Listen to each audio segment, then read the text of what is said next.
All right. All right. While we're waiting. Okay. Okay.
All right, we're going to start. I don't know if they're coming, and we're not going to waste our time. Okay, now essentially, there are three things that I wanted us to do today. We're supposed to be moving into the whole practical notion of what it is that we have been looking at. We need to look at language awareness, but we're not going to do it today because I figured that the chapter for you to read, I thought that person would be preparing their assignment as well. So I didn't want to give you the chapter to read in addition to what you needed to. So we're going to look at it tomorrow. However, today we want to look at the whole issue of how we go about teaching grammar in the Creole speaking environment, and we're primarily looking at the recommendations made by Pollard in her book From Jamaican Creole to Standard English. The book is written as a handbook for teachers who are teaching in a Jamaican context. So, like I told you before, a lot of the material for this course primarily focuses on this context, and then we're going to have to see how we can apply it to the St. Lucian context. If you see the same types of grammar areas that must be focused on. The thing is, when we look at the curricula for the different regions, they generally look at the same grammar concepts because the students are doing a regional exam. And if we're doing a regional exam, then we have to be basically teaching them the same content. We may be using different strategies and we'll have different challenges that we'll face depending on our context. But at the end of the day, we're trying to get them to the same place so that they can develop competency in the target language, which in both our cases is in English. So essentially, when we look at what we're going to do today, I want you to get an understanding of the basic differences between the forms of Creole and Standard English. So this is for your understanding. Remember, we spoke about language awareness, and one of the things is that the teacher herself must know the structure of the student's L1 and the structure of the L2 so that they themselves can design strategies to incorporate language awareness in their classrooms so that their students themselves can know how these two language structures differ and how they're similar and what areas are likely to pose challenges for students to create errors. So we're going to look at that. Then it's to overall develop an appreciation for the rules of governing any language, for the rules that govern any language rather. And then we're going to identify difficult areas of grammar for Creole speakers and use research-based methods to teach these concepts. Now, Caribbean researchers have identified that Jamaican Creole essentially comes in ranges or variations. Now, we have what is referred to as a Creole continuum. And basically it says that you have from the basilect to the acrolect. Basilect would be considered the base or the form with the most Creole structures, primarily Creole structures.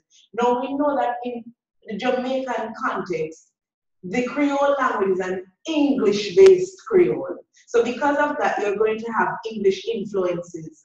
In your context, it's a French-based Creole, so you're going to have French influences. So when we look at it, when we are looking at the continuum, you're looking at, okay, at the one end of the spectrum where we have what we call the standard, and at the other end, we have the Creole. Now, not all Caribbean writers necessarily agree with the notion of the continuum because they say that what it does is kind of perpetuates the notion that Creole is base or lower than English. So it is just something for us to understand that we know that language is not static and that in any language situation, you're going to have variations of the language. You're going to have some persons who may speak primarily English. You're going to have persons who speak a mixture of English and Creole structures, and then you're going to have speakers who speak primarily Creole. So if we look at it, At the end, at one end, we would have what we call purely basilectal or Creole features. Embedded nyam dina. All it is saying, and this is a Creole that oftentimes we don't hear in our town centers and so on. If we look at that, the structures are primarily Creole. There are no, we can't find any influence, English influence there apart from the lettering. When we go to the top where we see she was eating her dinner, is the same expression translated to the standard language. And that is all this is saying, that we have variations in our Creole language.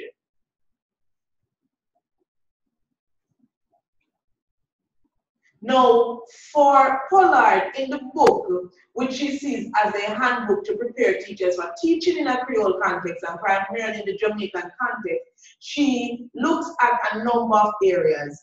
First, she looks at words that sound alike but mean different things in the two languages. Because we do have that situation where there are words that students may believe that because they sound like the English equivalent, they mean the same thing. So teachers need to also be aware of those. Words that are different but mean the same things, and we're going to look at some. And then we have grammatical structures that are different but convey the same information. And then she also looks at idiomatic speech or writing. So what are some expressions that are idiosyncratic of Jamaican Creole that would probably pose a challenge for a student who is learning English? So she looked at all of those in an attempt to equip teachers with the necessary tools to teach students these concepts so that the teachers themselves are aware and they are given ways in which they can bring these across to teachers, to students rather.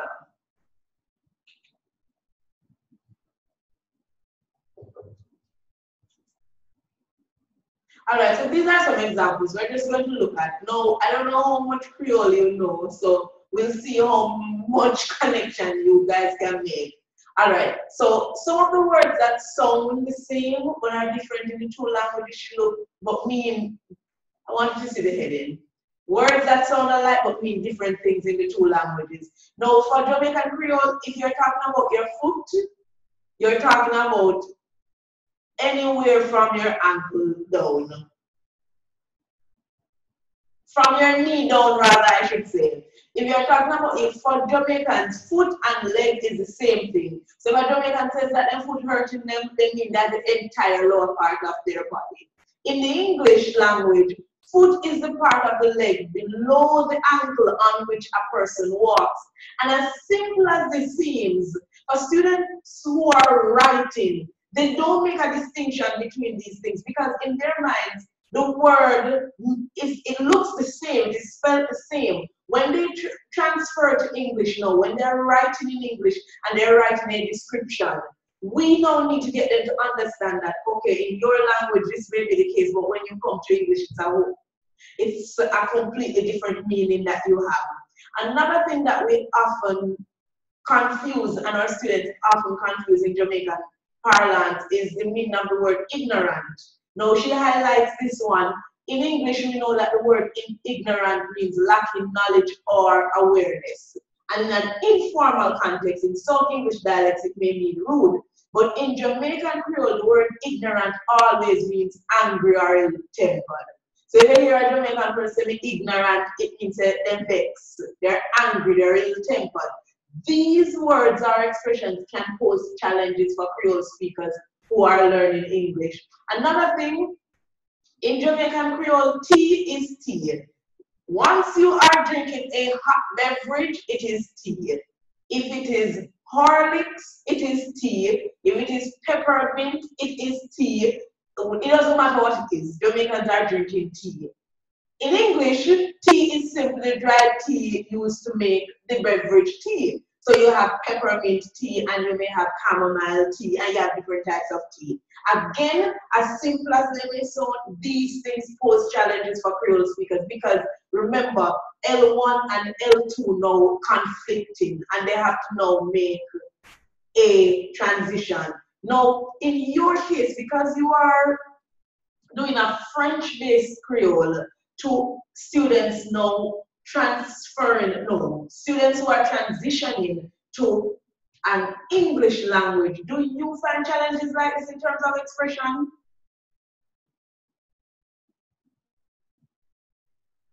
Any one of you can go, it's only 2 of you there. I think Kira is going. Kira, I'm not hearing you. Okay, I was saying I think we have some of the similar problems that Jamaica has, even with their English Creole. I'm coming, Kira, I'm turning on the speakers. I want to know if it's you or it's here. It's full. Is that the maximum? Kira, speak again, let me hear you, please. I was saying we have some of the same problems. You have some of the same problems? Why? Yes, even because in St. Lucia we have, yes, we have the French Creole, but I think we also have an English Creole, because it's not like everybody speaks either standard English or French Creole. There's some in between. Okay, so we have the same thing for the tea. In St. Lucia, tea can be the beverage, coffee, milk, anything. It can also be breakfast. They ask you, if you tea already, that means have you had breakfast? So we have that. Yeah, that's true, you know. That happens in Jamaican Creole too. When people say if they've had the tea already, sometimes they do need breakfast. It's true, I didn't remember that one. And I think I remember Lyra mentioned that in St. Lucian, in English, we have this St. Lucian Creole. We have one word for lend and borrow, and so you find a St. Lucian always make mistakes with lend and borrow because there's one word. So we say, lend me your book and I will borrow. I will, the same thing, lend and borrow, we're always confused. So we have to stop and think to see which one do we want to use. Okay. Because, yeah. So those can pose challenges for students when they now need to learn. Yes. And that is essentially what we're trying to develop with the whole idea of language awareness. Brian refers to it in chapter 5 as noticing. You want to know, increase students' ability to notice what is happening in the two languages that they're learning so that they can be more cognizant of the language mistakes that they may make, language errors rather, because we're more concerned with errors than mistakes, so that they can become better equipped to use the language in various contexts. All right, now, Pollard writes about this one, but I don't know if I've ever heard anybody say this one, but this must be based on her research. Words that are different but mean the same thing. We persons who may refer to a fiancé as finance. I've never heard that. The man to whom you are engaged. I have never heard that. I don't know if persons do that. Add, past and past participle of have, because the H is not pronounced, that creates a problem too. There, because of the TH, that is another one. So they are different, but they mean the same thing essentially to the Creole speakers. All right, we're going to look at the grammar. So what we are looking at essentially are what are some tricky areas of grammar that Creole speakers struggle to learn and to apply.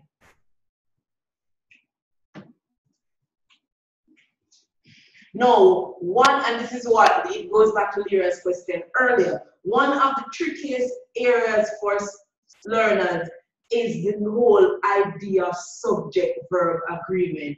The Creole verb, and we're looking at the Jamaican Creole, has one form and does not change. And I've mentioned this repeatedly. So I, first person, singular, I drink, you drink, if it's second person, if it is second person plural, uno, drink, she, drink, him, drink, everybody. It doesn't matter what the subject of the sentence is. The verb, we call it unmarked, or it does not change. Now for the English language, now we know that that is not the case. The English verb form in the simple present tense changes when the subject is singular and third person. So when I drink, you drink. But once we are looking at he, she, or it, which is the third person singular form, and S needs to come there. And it may seem like a simple concept, but it is one of the most overwhelming concepts for the Creole speaker. And we're going to look at Pollard's recommendation about how it is that we teach this structure when we look at a chapter from her book after the presentation.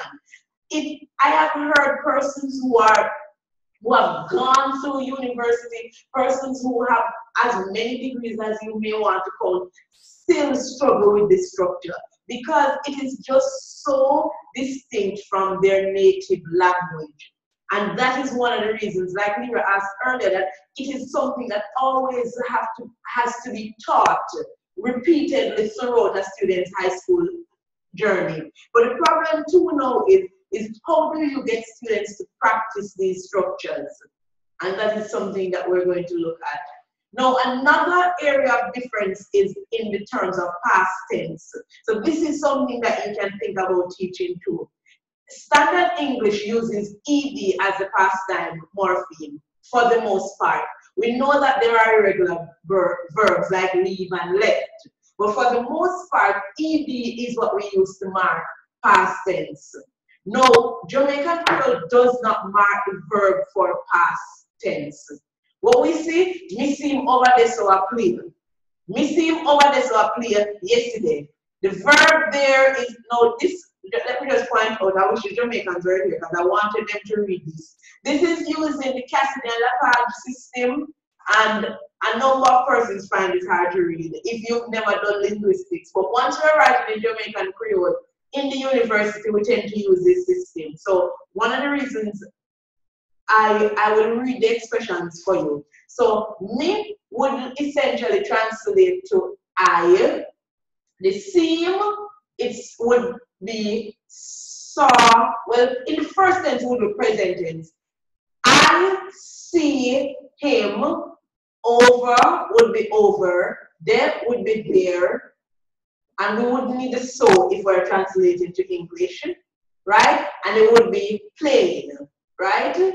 Now, what we're saying is when we are using Jamaican Creole, the verb doesn't change at all in the past tense for the most part. What Jamaican Creole does is to use the context sometimes or an adverb of time. So, you see him when you go on yard? Yes, we see him. Because of that context, because I'm asking, did you see him when you went to his house? Yes, I saw him. The context that I am asking him makes me know that you are using past tense. So if we're reading that in a book, we will just look at the context to determine that, oh, it's past tense they mean. Or we use adverbs of time in JC. So look, like we have me tell him yesterday. So because we know that it was yesterday past, that is how you know that it is past tense. Last week, 2 months ago, that's what 2 months back means. 2 months ago. So again, you will find that a lot of Creole speakers, when they now come to transfer to English and write English, a lot of them sometimes leave the verbs unmarked because it is their own experiences. This is what they use and breathe every day. So coming over to English where this is not accepted, and that is what language awareness is supposed to develop. This is not that it is wrong in Jamaican Creole. This is the structure of Creole, but this is the structure of English. Because if we keep on saying that no, that is wrong, it cannot be wrong in that language if those are the rules of the language. Those are the rules of that language. Just as if we're looking at Spanish, we're not going to tell Spanish that your sentence, your word ordering is wrong because you turn things backwards, as we would say. No, that is the structure of Spanish. So we want students to understand the structure of their native language, their L1, as well as the structure of the L2 that they're learning.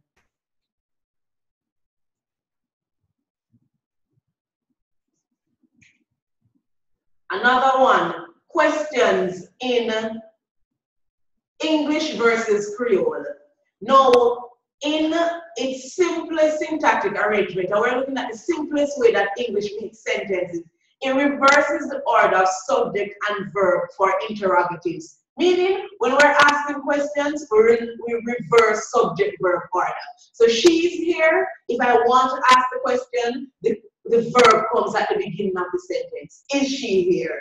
John was there. Was John there?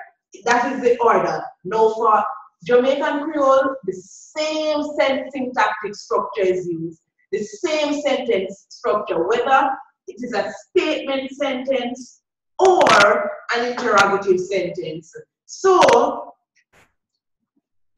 she, they are, if I want that to be a question, the only thing that I do is raise my intonation at the end to indicate.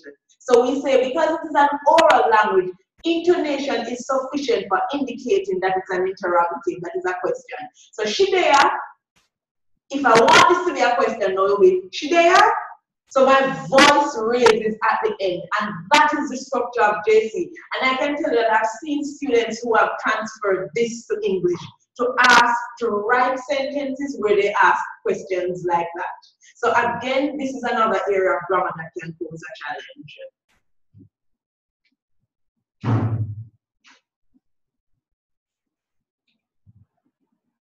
All right, now we have looked at the areas. What we're going to look at now is essentially how do we teach grammar? What the traditional approach to teaching grammar was, and how we now look at the whole teaching of grammar in context.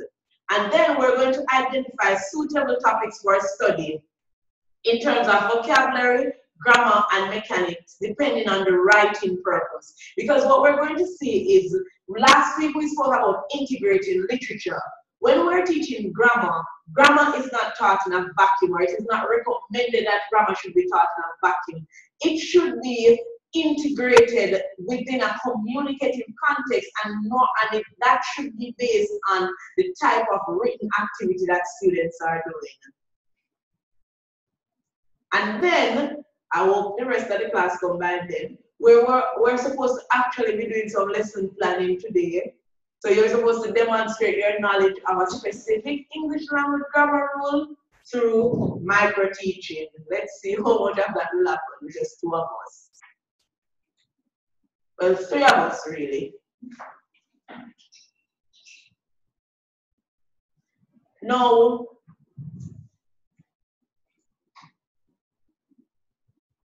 before we look at this, I want you to tell me, what was your experience like when you were learning English grammar in high school? How did your teachers teach it? Lyra, you may go first. You can think back if you want to walk back. So because you had to have learned the grammar of English at some point. What do you remember from your experience?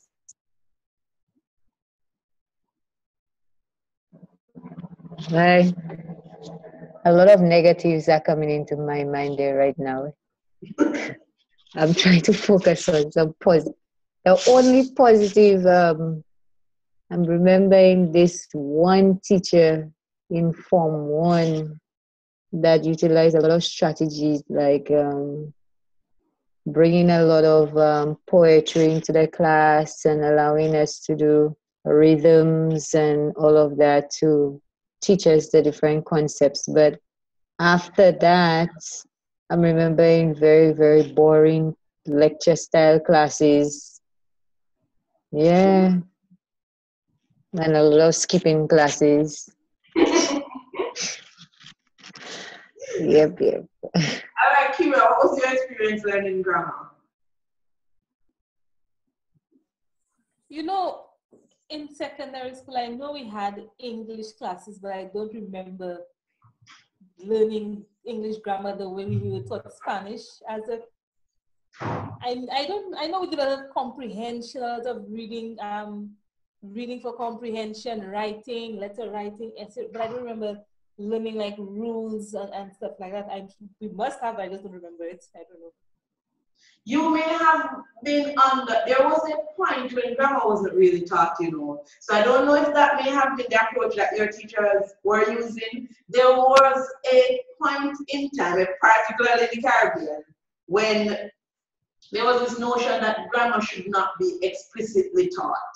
So you give the students the input, so you would have been reading your comprehension and so on. But a number of the grammar topics, unless they are completely complex and then they're pervasive. You notice them coming up in students who work a lot.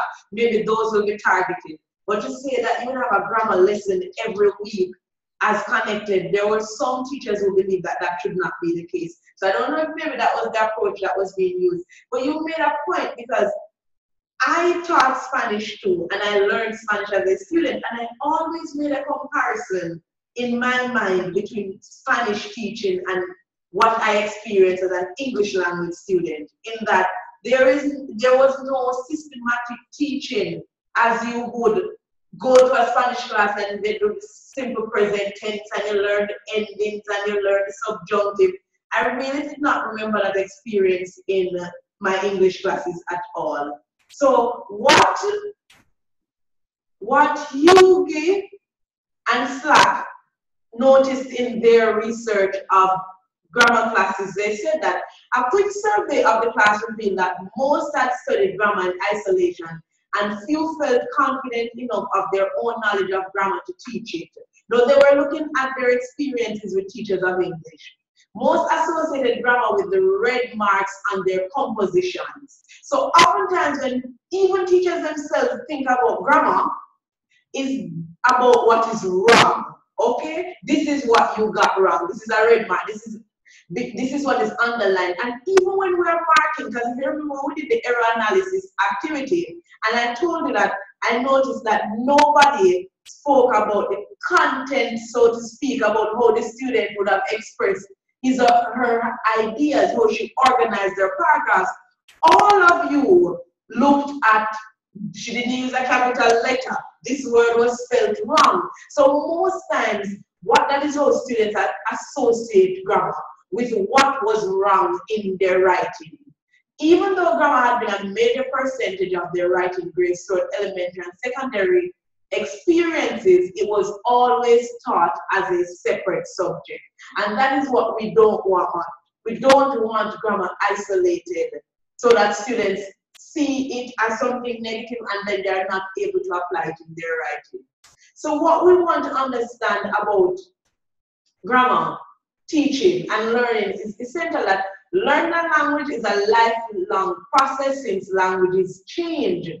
Even some of the grammar rules that you may teach now are not the same as they were then, because there are sometimes changes to the language and there are rules that may become archaic, and sometimes they simply change them based on how language is evolving. So we have to constantly be aware of what is happening in the grammar of the language that we're teaching. And we've stressed this enough times already. Communicating competence is important. We're not teaching students rules to recite rules over and over. We're teaching students content so that they can communicate, so that they can use language meaningfully. I tell people all the time, English is not a subject, it is a lifestyle. It is not a subject on a timetable. You want students to be able to use it in various forms and feel comfortable with it. So we know that in order to do this, they must know the grammar rules for the target language, and they're only going to know that through our teaching. And we spoke about this when we did error analysis, but essentially we don't laugh at the errors or mistakes of others, because we know that even as teachers we make them too. So we want students to be comfortable and we correct with care. In a piece of work that your student writes, every grammar error doesn't have to be corrected. If the student spells the word incorrectly in the first paragraph, you don't need to put a red mark around it every other time throughout the student's essay, because the student already, you recognize that the word is spelled wrong. When we look at those things, too many red marks can become very demotivating to a student, right? If it is a grammar error that you have never really exposed the student to, you don't need to emphasize that it is an error right here if it does not detract too much from the student's work. So in essence, you want to ensure that you are focusing on errors that are relevant to the piece of writing task that you gave the student, and that you had focused on through classroom instruction, and you're going to focus on through subsequent classroom instruction. You don't need to correct every single error that a student makes.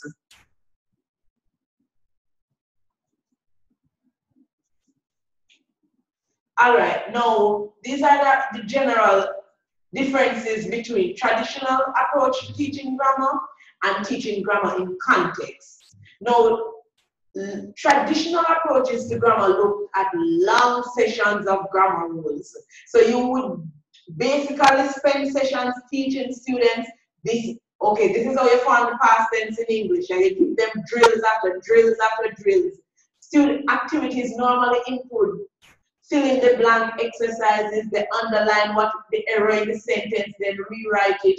And oftentimes in these classrooms, children learn grammar rules in isolation and don't make the connection to their writing. So you're just teaching the grammar, but there's no connection to, okay, how does the child use this in context? Conversely, teaching grammar communicatively or in context, we teach writing and mechanics that are related to what the students are focusing on in writing. And we're going to look at what that means as we go through this presentation.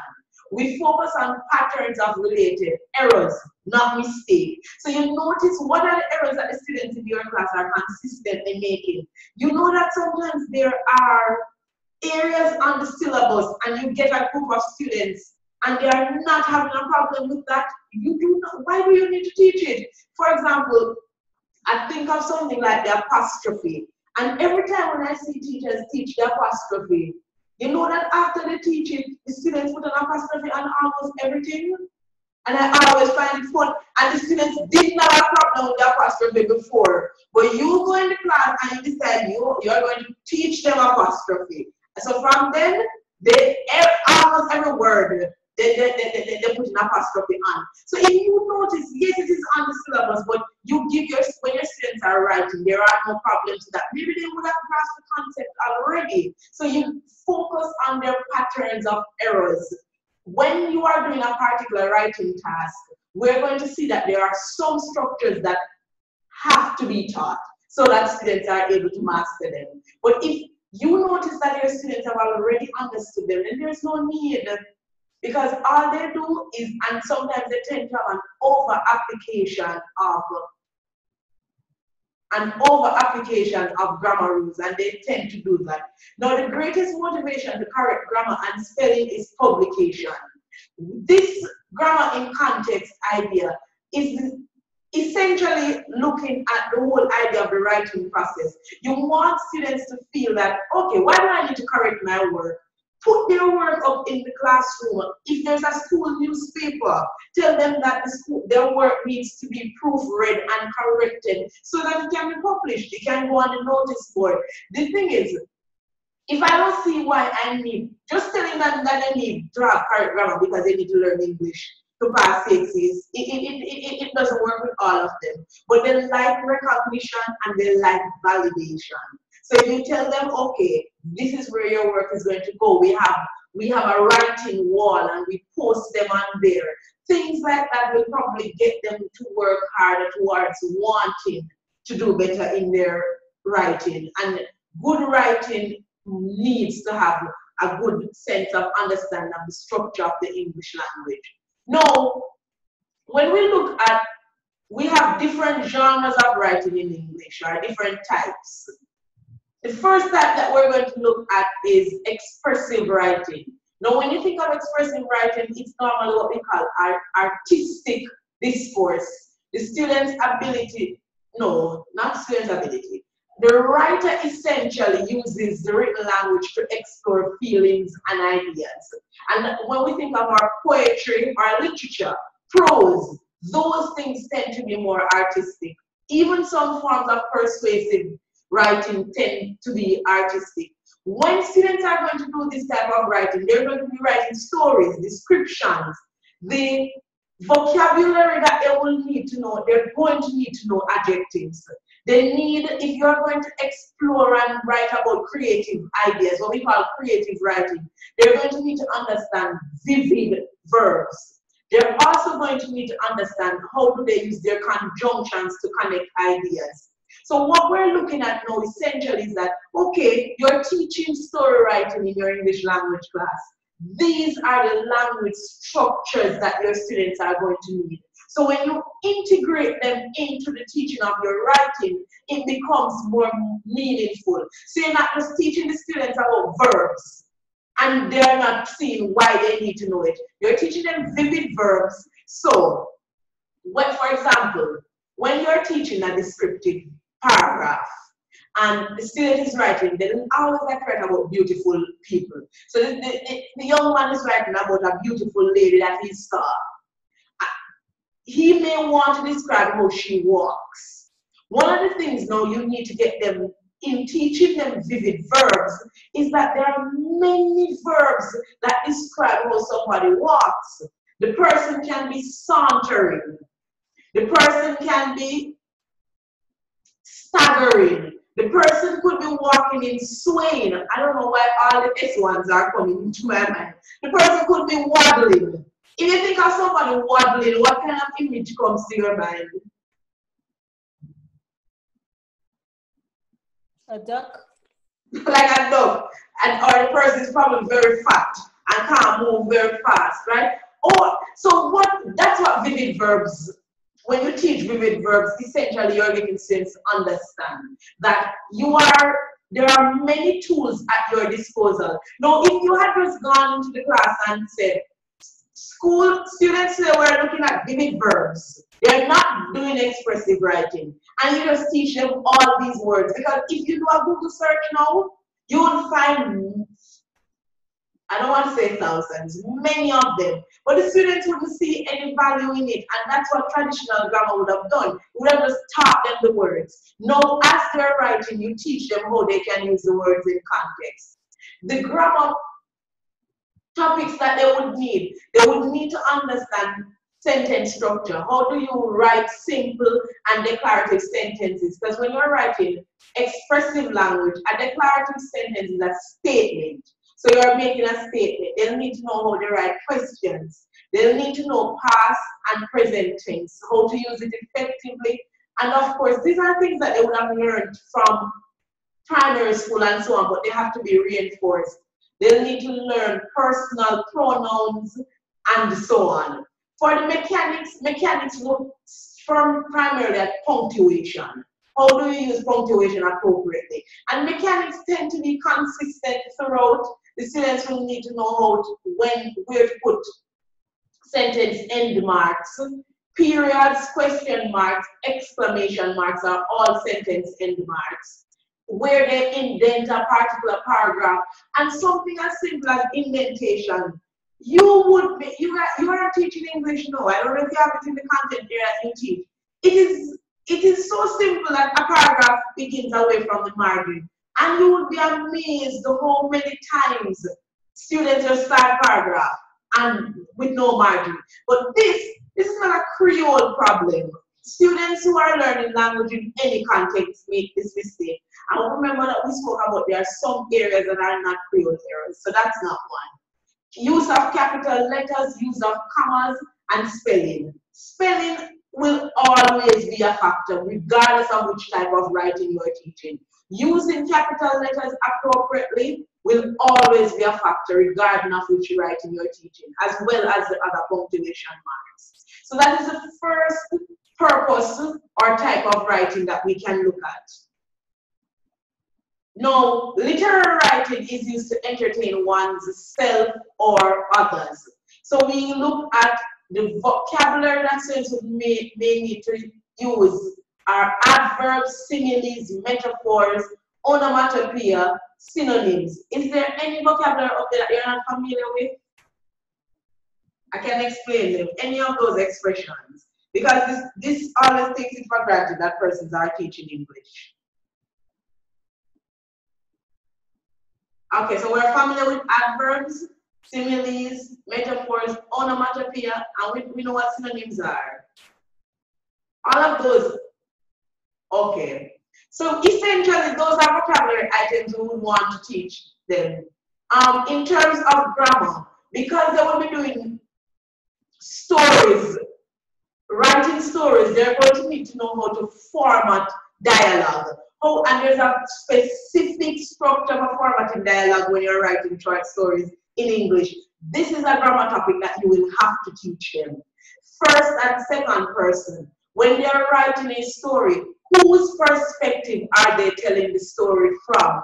They need to learn about first person pronoun and even third person as well. So those are concepts that you would need to teach them. So if I'm writing the story from my perspective, then I need to use those first person pronouns of I, me, ours, we, and they need to learn those.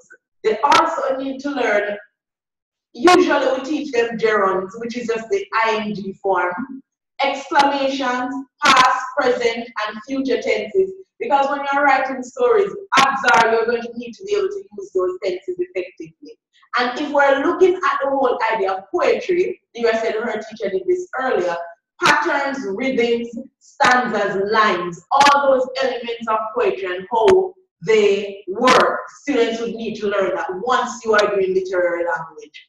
And for the mechanics, because they're doing dialogue, we would have to teach them about quotation marks, using commas, writing paragraphs effectively. Because a paragraph in a short story can be completely different from a paragraph in an informative essay. I don't know, you may have read a book and you may have seen a writer putting a single sentence in a paragraph. So you would write, they all entered the room, and in the next line, silence, full stop. No, students need to understand that in a short story, that is okay. In another type of writing, if you just write silence by itself, it is going to be considered an incomplete sentence, a sentence fragment. But in a short story, because of the genre, that type of writing is acceptable. So what we're doing is raising their whole language awareness through the teaching of the grammar. Any questions? Okay, we can continue. All right. No, I'm asking you because I just gave you the ones who are expressive and literary language. I want you to think about it. You can take 5 minutes and think about it. Since you both don't teach English now, so I want you to take some time. If we are writing to inform, informative writing, what kind of vocabulary, grammar, or mechanics do you think we would need to teach? If students are going to be writing informational pieces, a piece where they're just going to present information, expository writing is what we call it. What kind of vocabulary, grammar, or mechanics would you think you need to teach? All right, so you can think about it, and then in 5 minutes we can share your thoughts, and then we'll look up what the presentation says.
All right, ready? Kira, you there?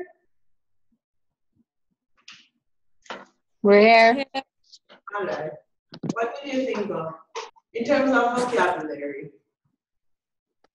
You're writing to inform. In terms of vocabulary, I put transition words. Mm-hmm. For Yes. example, using words like first, another, on the other hand, on the contrary. Mm-hmm. Words, expressions like that. Mm-hmm. Lima, you can. Same thing, use of connectives. Mm-hmm. When joined like however, on the other hand, the same thing I had for vocabulary. For grammar? For grammar, I had, well, I'm not sure if that falls under grammar. Well, punctuation and capitalization. Does that fall under grammar Mechanics. or mechanics? Mechanics. Okay. There's complete sentence structure and sentence construction. Yes, Fall sentence. under grammar. Okay, well, that's why I had it. I thought I had it. Okay, sentence. The student should be able to know how to write complete sentences and have a proper sentence structure. Mm-hmm. So that's what I had for grammar, especially when it comes to the writing of paragraphs and paragraphing. Mm-hmm. Exactly. And essentially those are there. When you look at if you're writing to inform, it's exactly that. Because you're explaining or instructing somebody to do something. That's essentially what informative discourse does. So for vocabulary, there it is, connectives, transitional words. There would comparatives and causals would be a lot more for older students. Causals would really looking at adjectival relationships and so on. For grammar, they're going to know they need to know how to write commands, second person, how to make negative sentences. It might sound simple, but making a negative sentence, especially in the past tense, sometimes poses a challenge for students who are learning English. Compound sentences, like you just said, parallel structure, understanding complex sentences, sentence combining words in a series, introductory phrases, and clausal relationships. Now, one of the things that I often tell teachers, and it was an experience for me too, and number of the grammar topics that you will have to teach your students, you're going to find you'll have to teach yourself them. Because when you look at it, even in your teacher preparation and courses that are so intensive, even if you did a grammar course, you want to ensure that you completely understand the structures themselves so you can transmit this to your students. Parallel structure, sometimes I think that teachers themselves have a hard time in teaching. You don't want to teach this to upper school, but it is another thing that you don't teach if your students don't have a problem with it, because it again creates a challenge. They need to understand clauses definitely though. What makes a clause independent, what makes it subordinate. So when they write something like, while Mary was walking down the road and put a full stop, they need to understand why that cannot be a sentence. And they make this a lot of times. So when you teach them now about subordinate clauses and subordinate conjunctions, and the fact that because they have while on that sentence, no, it cannot stand on its own anymore. If you just had Mary was walking down the road, it is fine, but just adding that one word changes the whole structure of the sentence. And normally, at this time, we teach them how to use colon, semicolon, dashes, and so on. Because listing is a popular form of informative discourse. And how they put things in parentheses and all of those. Next, your next task is this one. If you're writing to persuade, what kind of vocabulary, grammar, or mechanics would we teach? I'm not giving you such a long time like the last one. So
All right, ready, guys?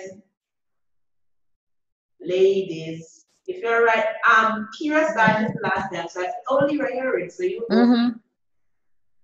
If you're right to proceed, what would do you think we would need to teach?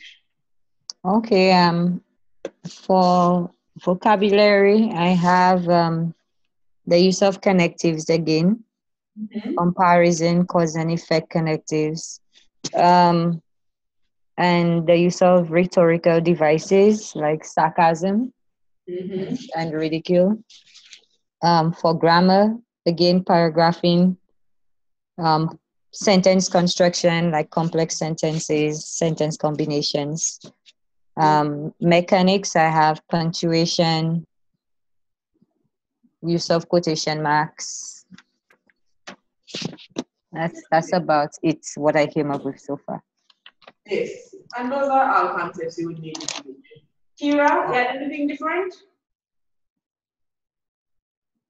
No, I have rhetorical questions, and I have the use of the active voice as opposed to passive, and also use of similes, how to use instead of saying, to make comparisons.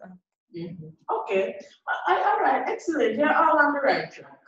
I was thinking that you Google some of them. No, what it is saying is that essentially for the vocabulary, it would be a synthesis of all that we have looked at before. Because we looked at the whole devices when we were talking about literary language, using similes, metaphors, onomatopoeia. For the vocabulary, so it would be basically all of those for persuasive writing.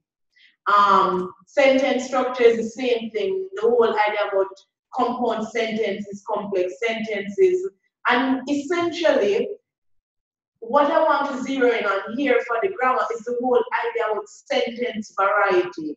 It's not a concept that teachers often teach, but you will find that for Creole speakers, they tend to write, the ones who don't have a lot of input, and you give them tasks like this to write a persuasive essay. For example, they tend to stick to primarily simple sentences, and when they need to write more complex or compound sentences, they have problems. So sometimes you need to teach them how do you vary your sentence structure effectively so that they may have a higher level of discourse than, say, a simple one. Because you know that when you're writing primarily simple sentences, it's normally when you have like a younger audience, like a children's narrative book, will have a lot of simple sentences in it. So this is my bag. Do you like my bag? Where is your bag? That kind of thing, because at that cognitive level, that's what they can grasp. So when you have Creole speakers who are at the basic level of their language learning, sometimes it is difficult for them to know vary and use a range of sentences in their writing, and we have to teach them how to do that. And of course, the grammar would be, the mechanics rather, would be what we had focused on before. Now, this is what is supposed to happen now, but we're still going to do it. We're going to look at what Pollard, how Pollard says we're supposed to teach is subject-verb agreement, and we're going to do this activity. So let's get out of this a bit.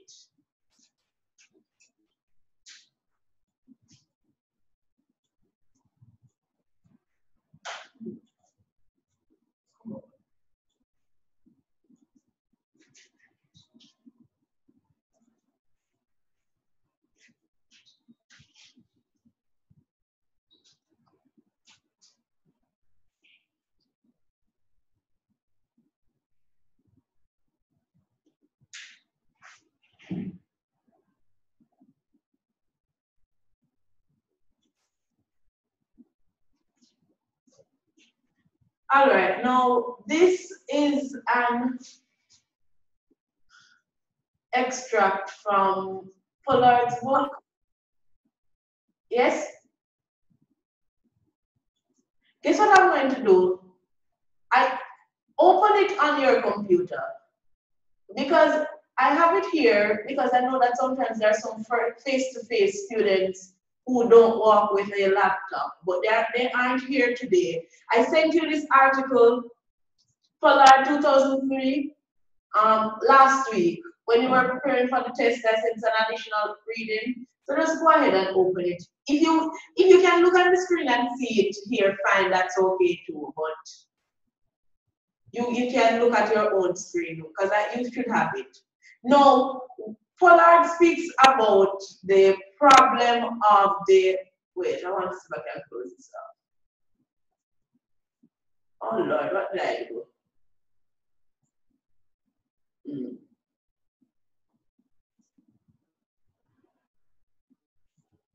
Oh, I get back my full window. Oh, there we go. You have it? You found it? You found it, Kira? Kira, internet seems to be a little bit unstable today. Okay. Oh, you printed it, Lyra. All right, excellent. Now, she says that for every 10 teachers I ask, what is the most common problem students have with writing English? 9 tell me subject-verb agreement. And when I ask them to elaborate, they say they don't know the first rule of Concord. And Concord is a traditional way of saying agreement. And she says, which is a singular subject takes a singular verb and a plural subject takes a plural verb. Is this what you learned in school, any of you, when you were learning English? Did your teacher tell you that rule? Yes, we did learn that. Okay. You learned that too, Kira? I don't remember. You don't remember. Is Carrie Ann that? Carrie Ann always in transit. Your life too busy, no, Mama. Carrie Ann, did you just come in? Yes, I did. Did you learn that a singular subject takes a singular verb? Yes, and unfortunately, that's what I teach the children. Okay. Now, what Pollard has been making a case for years is for teachers to please stop telling children this. But year after year, when I get students from grade 7, they are still saying this. By the way, people who pass CSE still saying this. Now, it is saying that before you can make any two things, including subject and verb, agree, you have to be able to identify them. So when we speak about when we're going to teach students, for example, simple present tense, we must know whether or not they know subject and they know verb. So they must be able to identify a subject and a verb. So unless you know what a singular verb looks like and what a plural verb looks like, you may have some difficulty. So in essence, we say that children who are learning English cannot do this because when you look at English language, they look the same. I is singular, I drink water, they drink water. So for a student who is thinking, okay, if I is singular and they is also singular, why is the verb the same?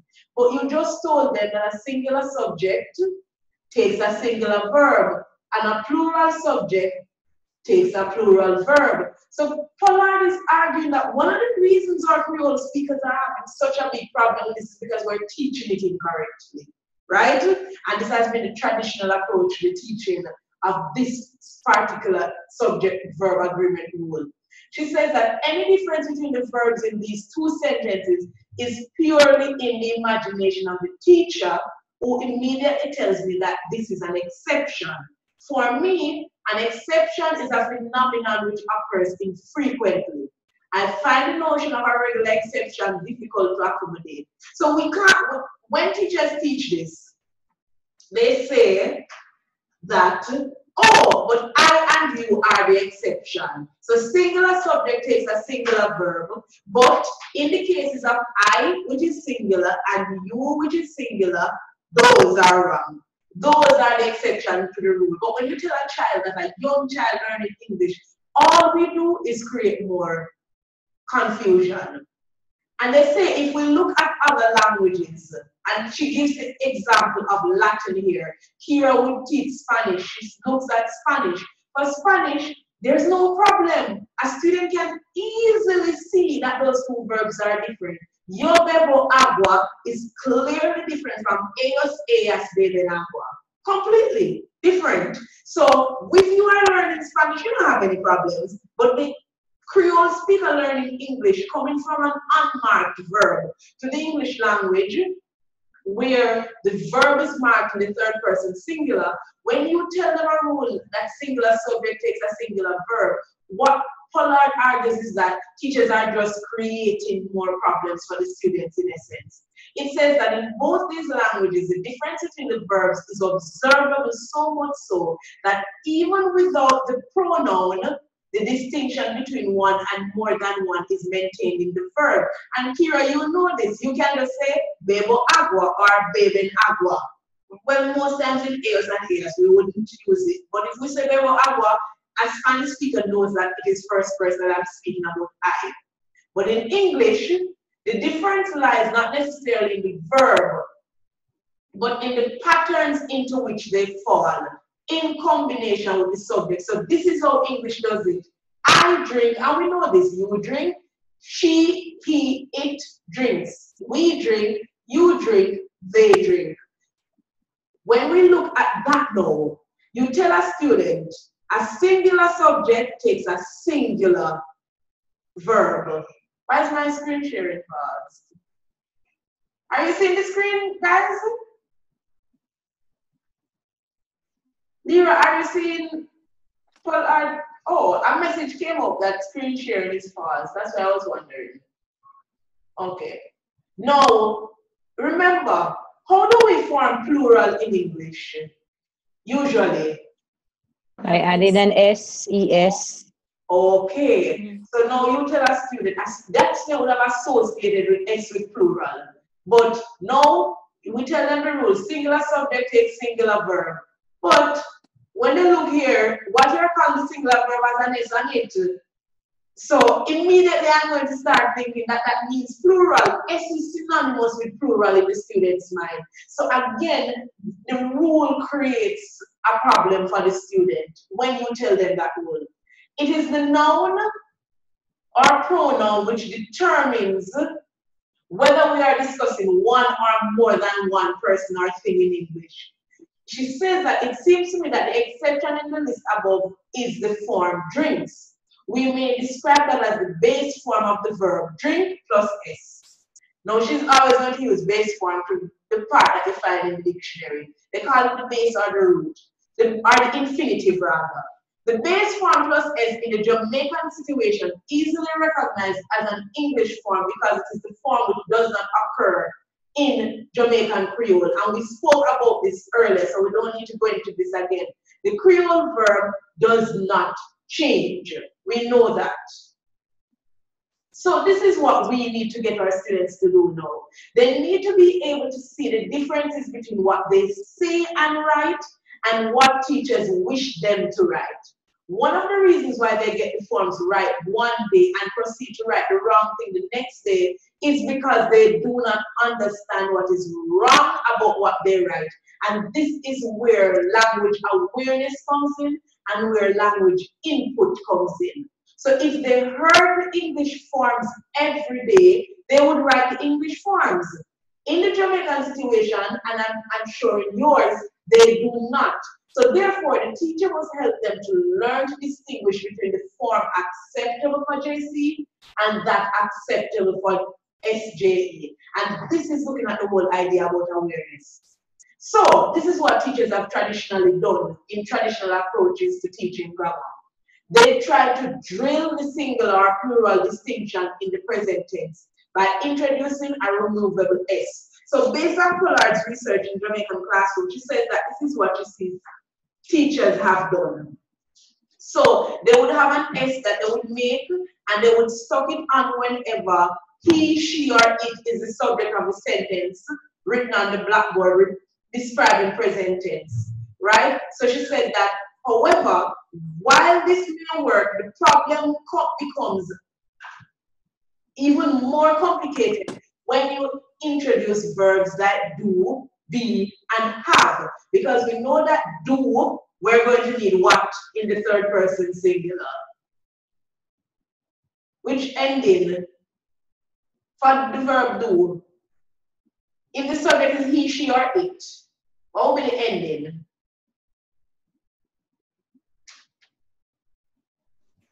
Drink without the S. Do. For the first do. What would be the S? If it's sure it does?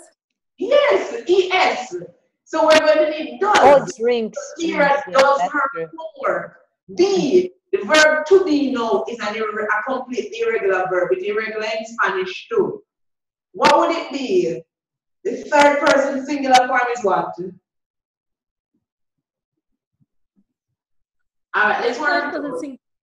What is it, Kira? The third person singular form.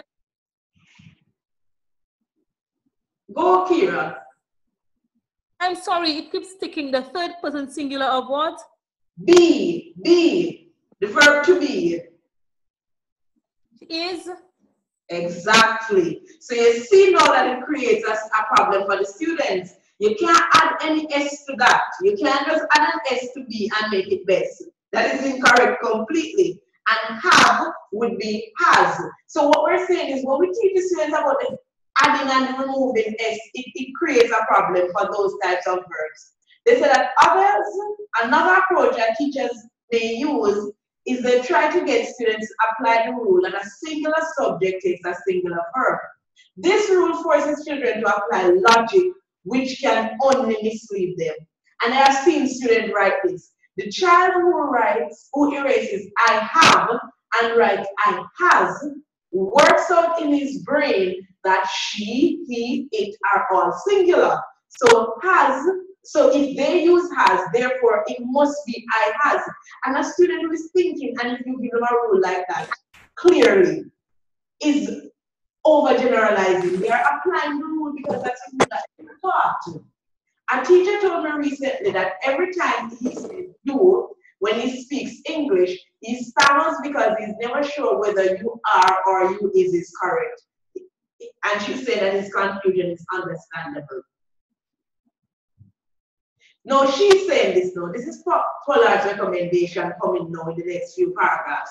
If you examine the pattern above, you will find that the verb that changes is the one which goes with he, she, or it. No other verb changes in the present tense. And learners can easily notice that. It means, however, that Margaret, Mama, Papa, Peter, the Queen, any individual appearing by herself or himself has to be treated in that way. And so the form of the third person singular, drinks, seems very common. It is frequently used and people tend to think of it as the form for the present tense English verb. So you find people whose knowledge of English is imperfect, trying to speak properly, as we say, when we say speak properly, using that form even with I. And I've heard this before. I am sure you have heard I lives here or I doesn't live here. Before children get to making those mistakes, or we would call them errors now, they have to be taught that the verb does not change unless you are unless you're speaking about not two, one person, he, she, John, Mary, or about one thing. So she says that essentially we need to teach them the third person singular before we even teach them or say anything to them about any rule. So we look at a passage like this. My sister's house looks very large to me. My sister's house would be replaced by which pronoun?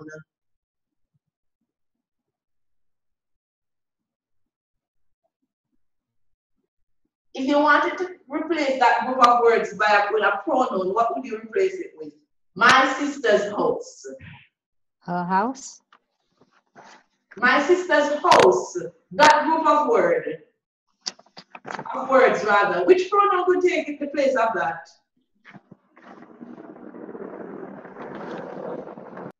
Only one. My sister's. Hers? But it's not it's only her. No, remember we're not keeping the house. We just want one pronoun to replace my sister's house. One pronoun? Yeah. What can we use? I would say my sister's, I don't know. But her house is not one pronoun. It is what would make it third person singular. It. Okay. Third person singular. My nephew John lives like a king. He would make it third person singular. So all of these are examples essentially of third person singular. So she's saying that my honest opinion is that the attempt to teach the use of the present tense English verb through rules of subject verb agreement is responsible for much of the inaccurate writing of those verbs in children's essays.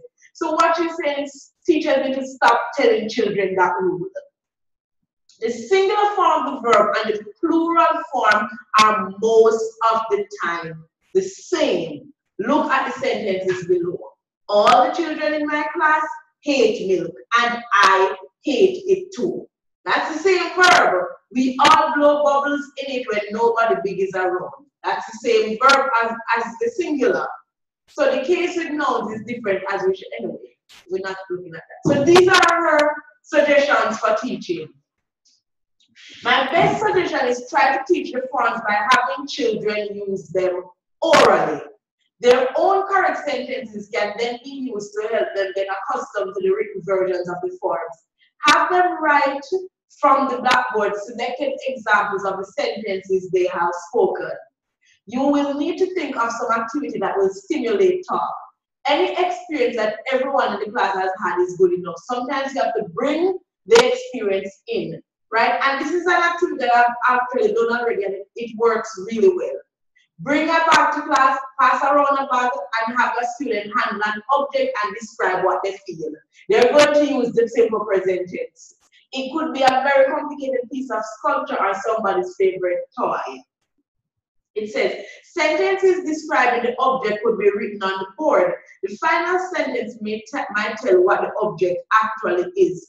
No, the idea of having children speak, write, and read is recommended because now they're using up all their language skills. So, you have something like this. It is hard. It has a handle. It is made of glass. I think it is some kind of bottle. Different types of sentences. The simple present tense will automatically be used, and then you can take it from there. So it makes grammar teaching more meaningful. Another suggestion that she makes is to try to use the same tense across all subject areas you teach. Now, this can only be done by primary school teachers, clearly, because the one, it would be the single teacher teaching the concept. For us in secondary, it's a little bit more complicated because to get integration to happen is really, really a challenge across subject areas.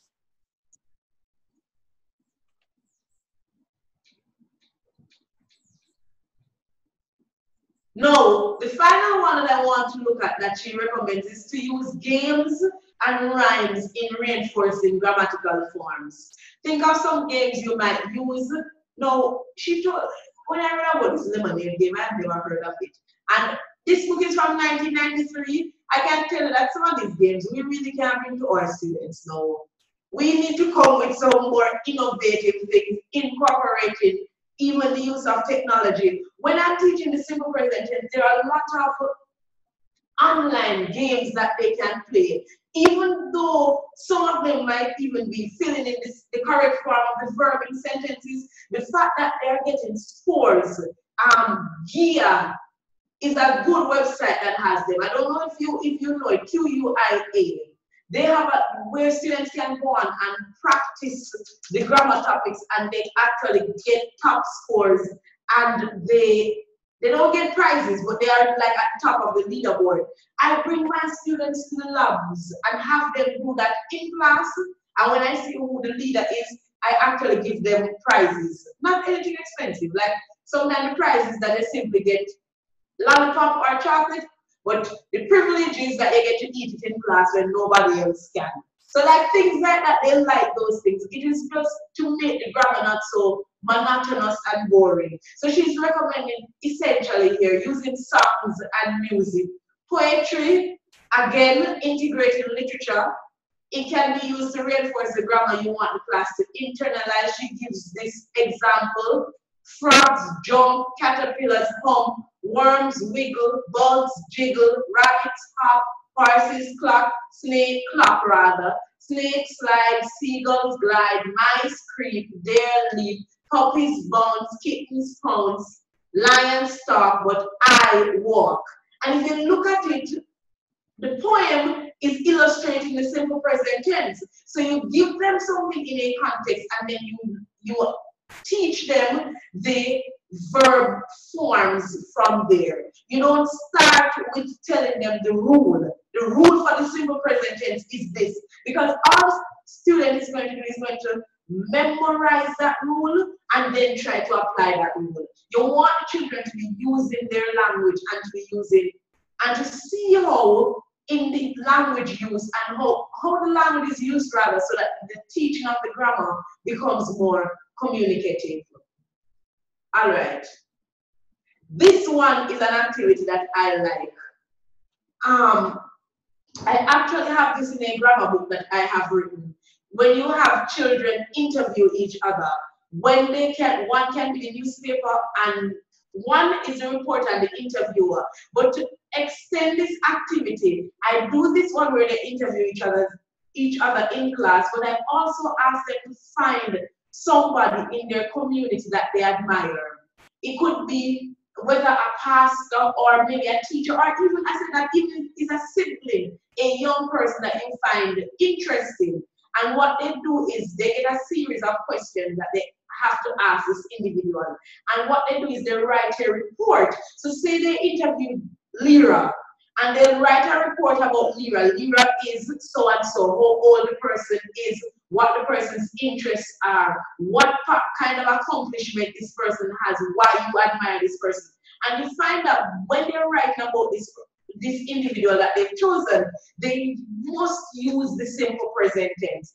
And it makes language more authentic because they understand that this is how language works. This is how the simple present tense is used in context. And the students get to do something. We don't want them to just be writing sentences and filling in blanks, because that is not meaningful use of language. You want them to be seen how the grammar can be used effectively. All right. No. So that is Pollard's take on the simple present tense. Any questions? Or any comment? Super. Oh, Kira, you said no question? No. Okay. So you can do that. I think I'm going to let you go by about 5:30, because if we had more persons to share their lessons, we would be here longer, but the other persons aren't here. So, all right, so this is the activity that I want you to do for me.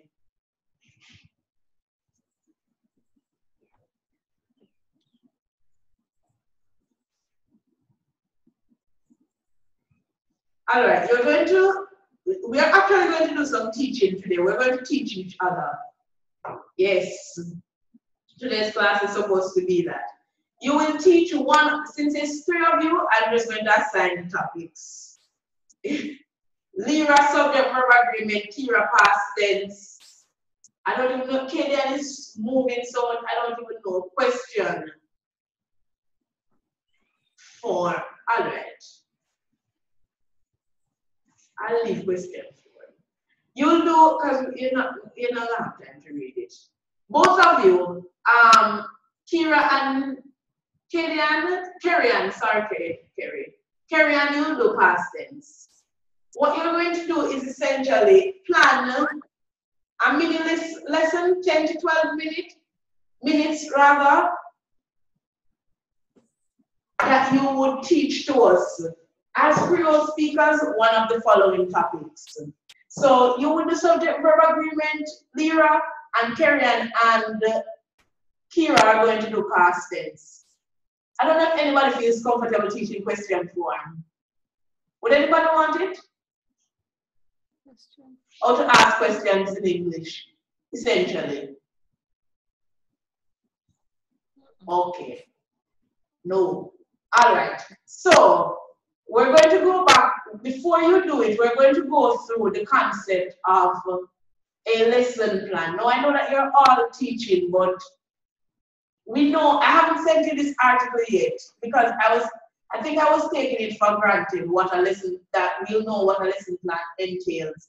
I sent you the format, but I just want us to go through essentially what the different parts of a lesson is, because it may not be consistent across the board. Now we know that in any lesson plan, we're going to have what we call the headings, and that is in the format that I gave you. You must have the time, the date, the grade, and the name of your class, all of those. A big part of your lesson are your objectives. We did an entire session on writing objectives last week.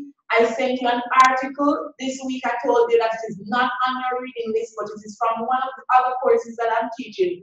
And it looks at how it is that we write objectives effectively. Because remember that our objectives need to be specific, measurable, and we must also be able to take in the different domains. Last week, Lyra asked, how is it that we take into account the affective? And the article also looks at that. How is it that we take into account the affective domain? So when we're writing our objectives, remember, when you look at them, when you construct them for the assignment that you're going to hand in on Monday, ensure that they are written effectively with what is expected.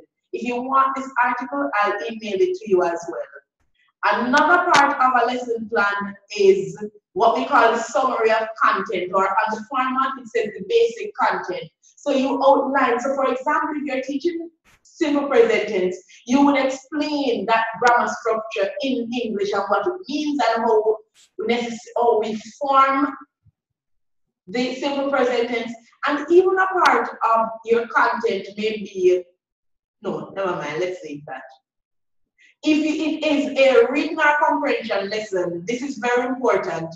In the event that you decide to do a reading comprehension for your assignment, you must summarize you must give the passage along with the teacher's notes, giving questions and expected answers will be useful at the end. It's not telling you that yours must be useful. Your assignment is that you must put it there. All right? So whatever it is that you use, you must there. Should the exercise be taken from a suitable available textbook, the plan should contain a page reference and the teacher's notes of answers. So in the summary of content, you would explain essentially what the passage is about there and why it is necessary if you're using it to teach a grammar structure, why you are using it. Previous knowledge.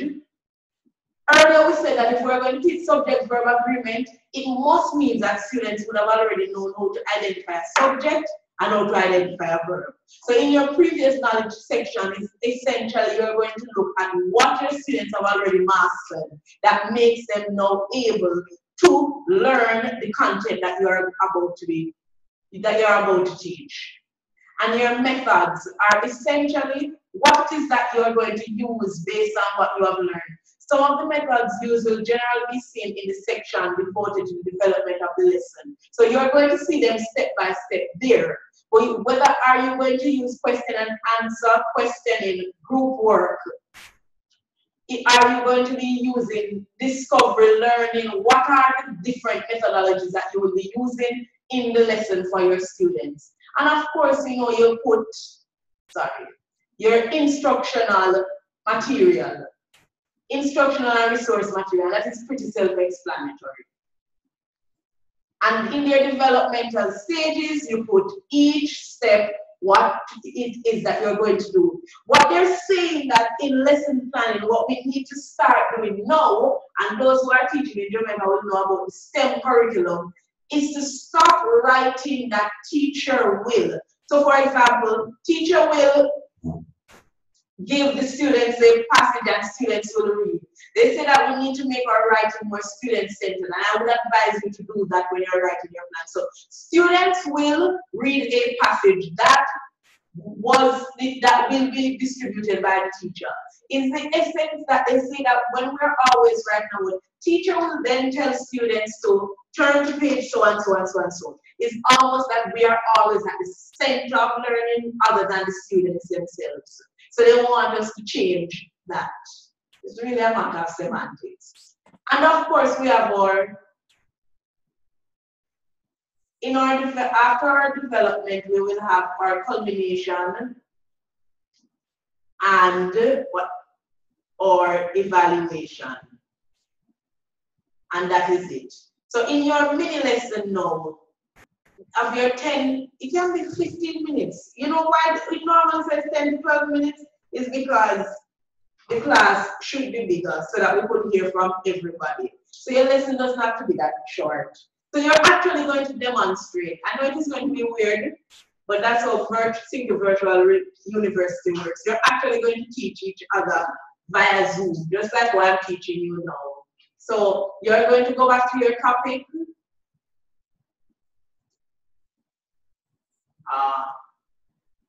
So I'm coming. Lyra will do subject verb agreement, and Carrie and Kira will do past tense. Yes, I have a question. Yes, Lyra. It's not you. Who had the question? Oh, I thought somebody unmuted the microphone. All right. So I'm giving you, how long do you think you need to plan the lesson based on your judgment? 10 to 15 minutes, about that. To plan it? Yeah. Ms. Gordon, I just wanted you to go over what you were saying about if you're deciding to use literature. You will have to scan and send me the passage as an appendix. Oh, okay. So that I know what that passage is. Okay. Send a passage, scan and send a passage, and what else? It must be in your assignment as an appendix. Okay, okay, all right. Okay.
Are we ready or do we need more time?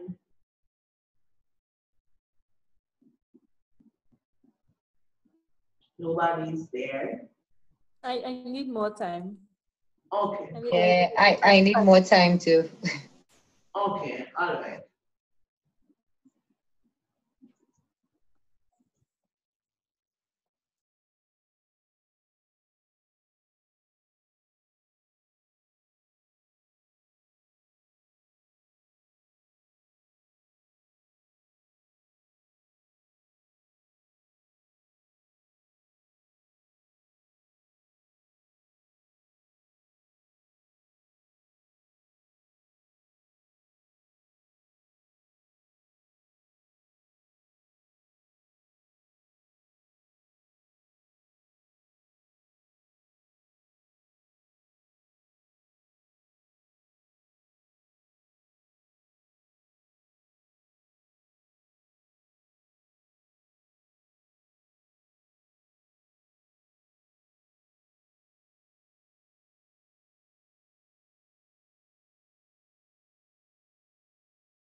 I'm giving you all 5 more minutes and we're going to start 20 minutes to 5.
All right, we have to come back now.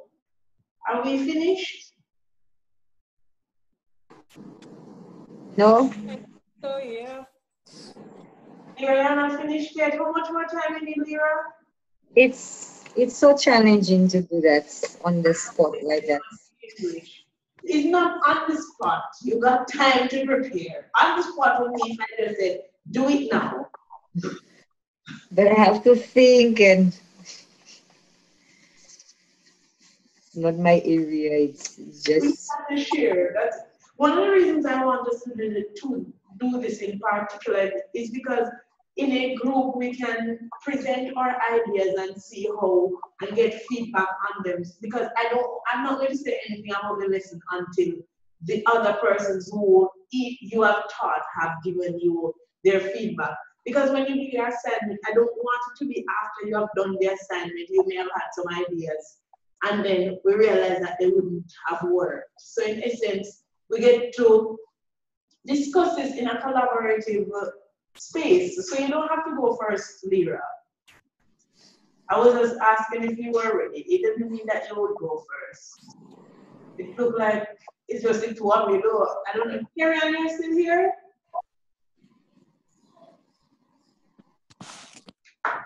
It would have been so good if we had had more people here so that we could really hear some different types of ideas. But it is what it is. We can't change reality. I don't know what is happening with Kira. So Kira, you would have to start since it's just you and Lyra is not ready yet. Oh boy. Okay. Lyra, mute your mic.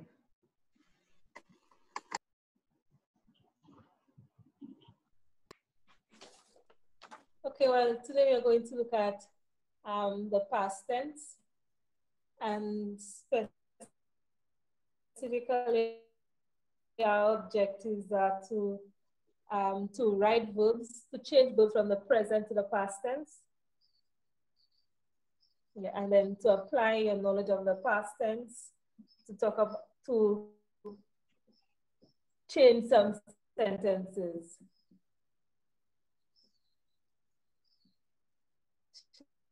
Should I continue? Can I continue? Okay. All right, so to start off, I'm going to ask Lyra to tell us about 3 things that she did last night.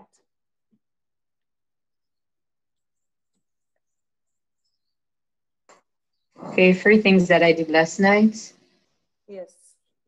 Okay. Or yesterday. Okay, I went to work. I went to the hospital to visit my aunt, and I spent some time with my family. Okay, can I ask you, Lyra, did you cook yesterday? No, I did not cook yesterday. Oh boy. Oh Lord. Did you help anybody do anything yesterday?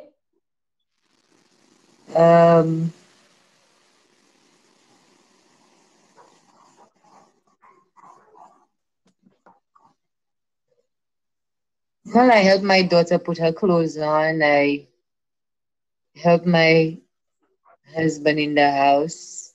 I helped my aunt. I helped my co-home sponsor to give out report books. Okay. Okay. Now, if you notice, when Lyra was talking about what she did yesterday, all the verbs that she used were verbs that were in the past tense. For example, she said, went to the hospital. She helped her daughter to put on her clothes. Okay, now to form there are different ways to form the past tense. You can change the word completely like Lyra did. You can, or you can add ed or d. Today we are going to focus on forming the past tense using ed. Okay. In this lesson, we are going to focus on using the past tense by placing ed after the word. So you find if a word ends, usually the verb ends in a consonant. Some words you put ed to form the past tense. For example, cook, you say cooked. Help, you say helped, etc. Oh boy.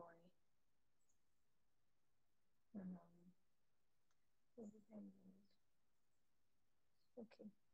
Yeah. All right, and there's other adverbs that help you to know when to use a past tense, such as yesterday, last week, last night, etc. Good. At this time, I'm going to ask Lyra to clap.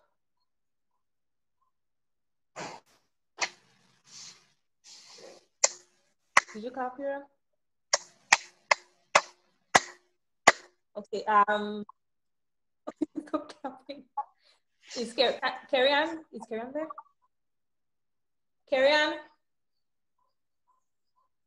Okay, Lyra, what did you just do? Okay, Carrie-Ann, what did Lyra just do? Hello? Hello? Okay, guess what? The internet is unstable. I'm about to reach home in about 5. I'm hardly hearing it. So, just pardon for 5 minutes. I'm almost home. Okay. So can I go back to Lyra? Lyra, what did you just do? Lyra? I clapped my hands together. All right. Now I'm going to give you some words, and I want you to tell me the past tense of these words. Reach. Reached. Lyra? Yeah, I just reached. Wash. Washed. Okay, wash. Yell. Washed. What's the other one?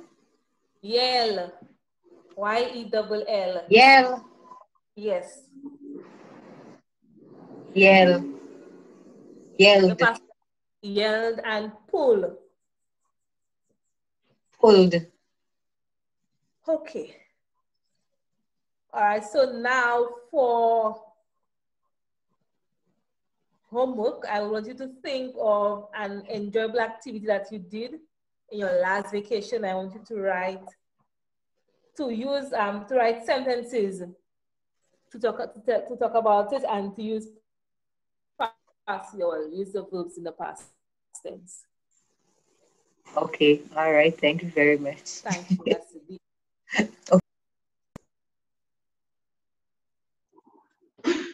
The one student class. Imagine I have a 2 student class, so I understand how difficult the concept is of doing that. All right, Lyra, what do you think about the way Kira presented the concept? It was presented in in a way that allowed me to, as a student, to realize the grammatical.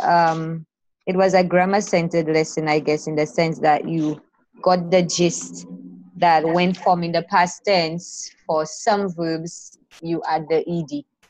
So, I mean, as a student, I would come out with the understanding of things that are done in the past. When I'm speaking about these verbs, you have to put an ed after them so that they show you are speaking in the past tense. Okay, all right. So you figured that you would have learned. Kira, I liked the fact that you asked her to start by telling you what you did yesterday. Is in essence drawing on the students' own experiences and making the lesson real. And I know it's a little bit hard to really do it because, I mean, it's virtual, it's not children, and it's only one person you have. My primary concern is that if you were to plan a type of lesson like this for your assignment, I know you would have thought more about it, but it is a little bit more traditional than communicative. When you look at when you look at the first part of the communicative, when you look at, there was no real language awareness coming out in terms of awareness of L1 and L2. But first, let's look at the whole idea about the whole. I remember that you have to connect them to texting principles when you're doing your assignment. So when you asked her, why did you ask her if she cooked, by the way? Because I wanted to focus on the verbs with ed, that we use ed to form the past. I think that she used went and all of it. You realize that. So even if you are thinking of doing an activity like this, you may have to rethink it and find another way to elicit the expressions from students, because they are using language in a real life setting. They're going to use the irregular ones probably, right? But at some point, they're going to use the ED ones, depending on what it was that they did. But oftentimes, go always comes up, because they would have said, I went to school, or whatever the case may be. So maybe a good thing might be about last night. If it is a weeknight, odds are they probably would have watched TV or listened to something. Or if you could phrase it better instead of what you did yesterday. Tell me of an activity that you participated in last night with your friends. They can't say I went to church or I went to the movies, but most times you might get the other types of verbs. So you have to streamline so you get what it is that you want. So that, or another way, even if you don't elicit their own, you could, if you had the verbs that you primarily wanted to focus on, you could actually have those in a bag and say that we are doing time travel, right? And so imagine that your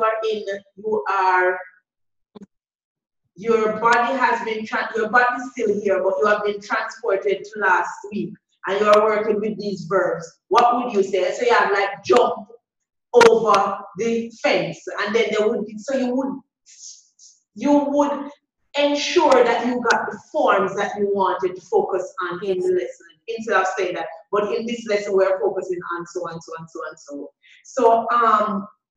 So I wrote that down, and I like the idea of having the student do something and then ask what the student did. I thought that was a good way to get them to interact. My only concern is also when you're planning your lesson, you said that for homework, you would want them to write sentences. At no point in the lesson did you have Lyra, your student, write any sentence, right? You had them say, you don't want to give them something for homework that was not maintained or practiced in your lesson delivery, right? And if you're going to do something like this, you want to integrate it with some form of writing, so to speak. So you did give them the writing and ask them to do that, but it wasn't done in class, so you would give them that for homework.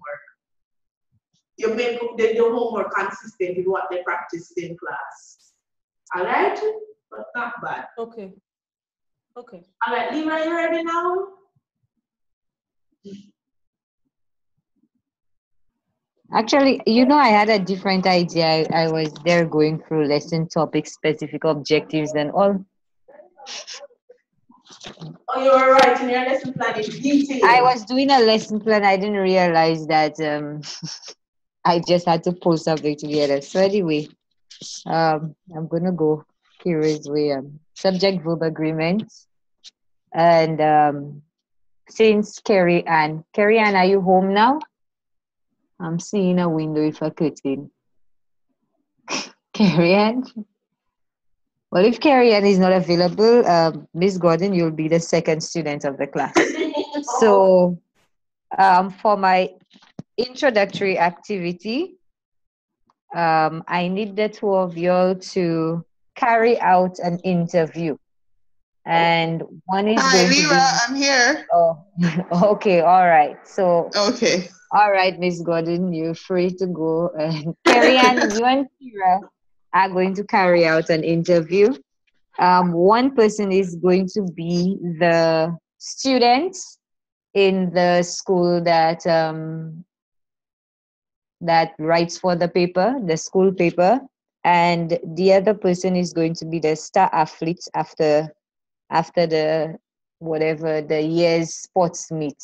And you are going to basically interview, one is going to interview the other about some of the things that they do, on a morning to prepare for, the day when they have what's the name of that, when they have meets, what are the things that they do when they wake up on a morning, what do they do to prepare mentally, physically, etc. So just about 3 or 4 questions, but my suggestion, please utilize your native tongue as much as you can.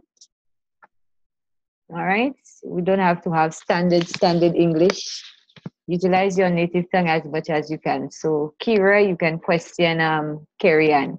So I'll give you all about 5 minutes to do so, and then Kira will present the responses.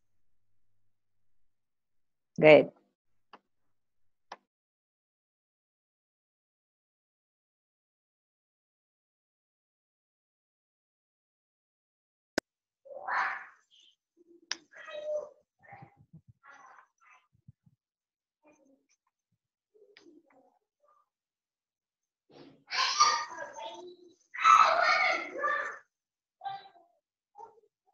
Sorry, I didn't realize my mic was off. Carry on. Okay. Yes. So which sports you play? Netball. I play netball. All right. I want to burn the baby again.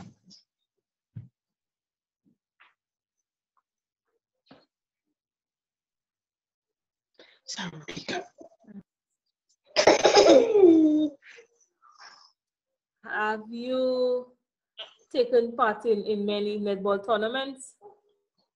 No, I have never played a netball tournament. So when do you play netball?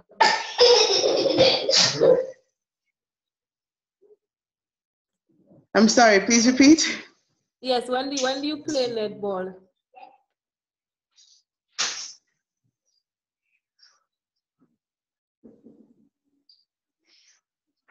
Kira? When do you play netball?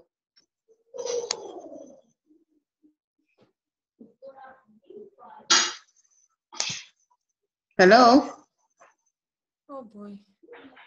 Lyra, can you hear me? I'm hearing you now. Ms.Gordon, can you hearing me now? Okay, when do you play netball? I play netball in the mornings.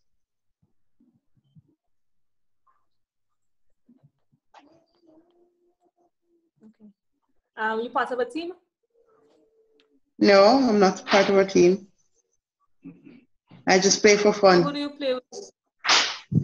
I play with people in my community. Mom, where's your phone? Can you go to that, please? I think that's it. Okay. Yeah, thank you. Lyra, can I report now? Actually, I was writing the responses, but you can go ahead if you want to. Go ahead. Okay, so I interviewed Carrie Ann, and she plays netball. Although she's never taken part in any netball tournaments, she usually plays in the morning with people in her community, and she's not part of a netball team, but she just plays for fun. All right. Well, thank you all very much. Although, like Carrie Ann did not hear the what I said. Carrie Ann, you were supposed to be a star athlete. You said you never played a netball tournament. You were a star athlete that has experience. But anyway, Based on what you the activity that you just did, I want you to identify the verb that was utilized in most of Carrie Ann's responses. What Mm. what tense is this verb in? The verb was play, Mm-hmm. and it was mostly present tense. Okay, it was mostly in the present Present tense. tense. All right, thank you Yes. very much. Carrie Ann, you agree? Yes, I mostly use the present tense. Okay, all right. Now, when using the present simple tense, um, in standard English, most times it has to agree with the subject that that is in the sentence. Okay, the subject that comes along with it.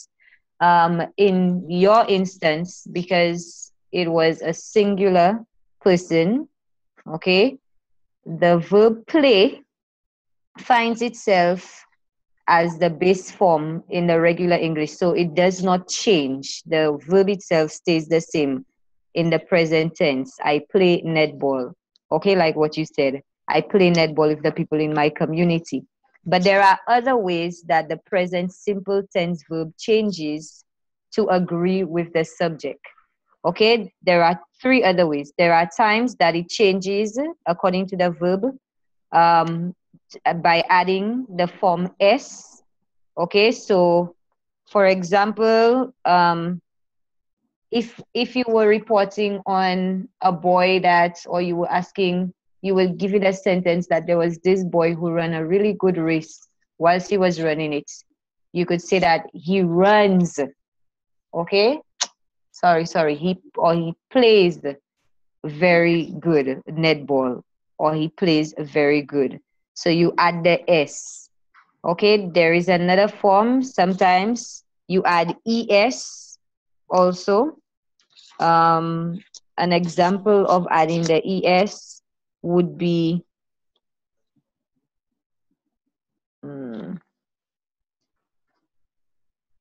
okay, if you saw an accident, and then you were speaking right at the moment in the present tense of what occurred, you can say that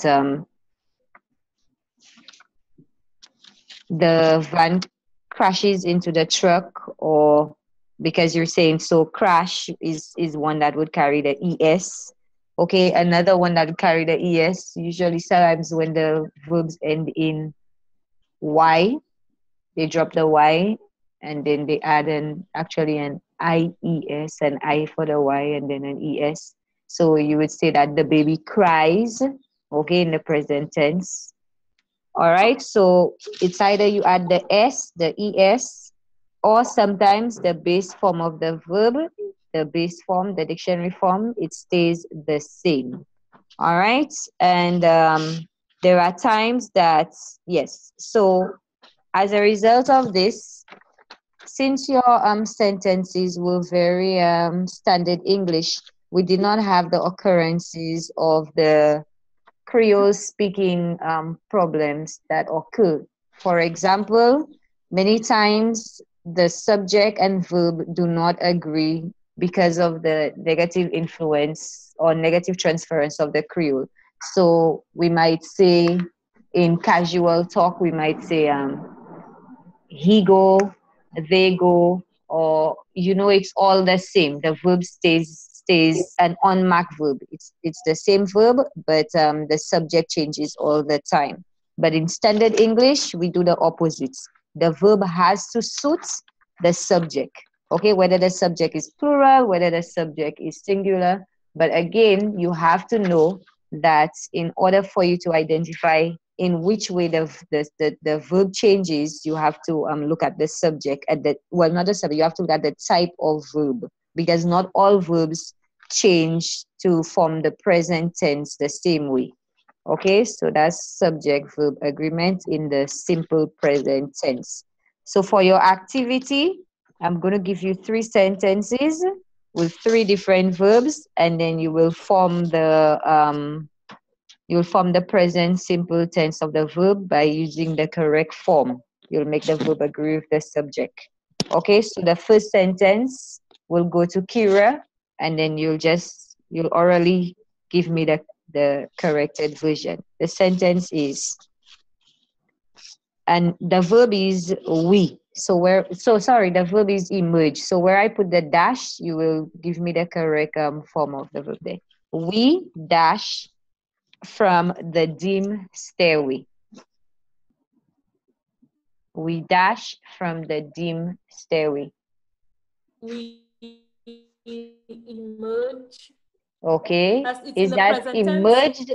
Present simple tense, not past tense. Present simple. Yes, we emerge. We emerge from the dim. Yes, very good. Correct. Okay. Next one, carry on.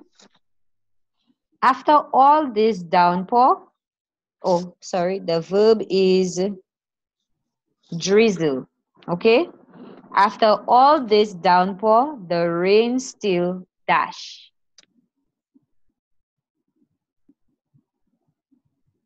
After all this downpour, the rain still dash. Drizzled. Not past tense, present simple. After all this drizzles. Okay. Okay, the rain still drizzles. Very good. Correct. All right. So Kira's on your verb stayed the same in the present simple tense to match with the plural subject. The verb stayed the same, and in Carrie-Ann's instance, the verb took on an S, okay, to match with the subject of the rain, the plural subject rain. All right, so that's it for the lesson. All right, thank you, Lyra. Kira, you'll give her feedback first, and then Carrie-Ann will. Wait, before I give their feedback, a question. Lyra, what grade would you be teaching this to, your mind? Beg your pardon? In planning the lesson, what grade were you thinking you would be teaching it to? Oh, I didn't even get to grade, but possibly a grade 9. Okay. Possibly a grade 9.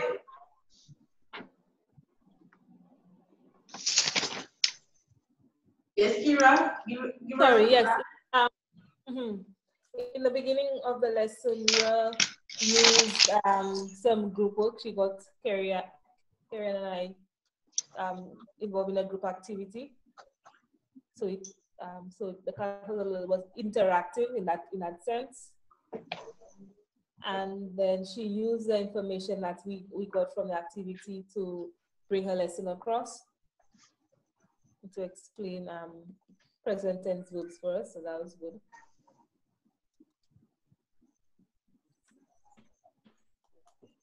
Okay, Karen. Hello? Oh, you can hear me. Okay. Well, initially, I wasn't sure about the introductory activity in terms of what it was geared towards. But then, of course, after the explanation, I understood it. So it was clear afterwards. I think the lesson was good, but I feel as if it wouldn't be a lesson for our first timer. It would be probably like a reviewing lesson. Yes, I would tend to agree with that, Lyra. What Carrie-Ann said. The thing is, if that were to introduce the students to the concept, they wouldn't have learned it. Creole-speaking students would not have learned it, because from the first, I wanted you to stop them when they were doing the activity. And this is very important for teachers. The activity, the introductory activity was a good one, but the students were not doing what you wanted them to do. So you needed to have stopped them and let them know, because there was a purpose and a method to the activity that you wanted them. So when that happens, it means that our instructions were not clear. So in that regard, we pause and we say, okay, students, this is what I want you to do.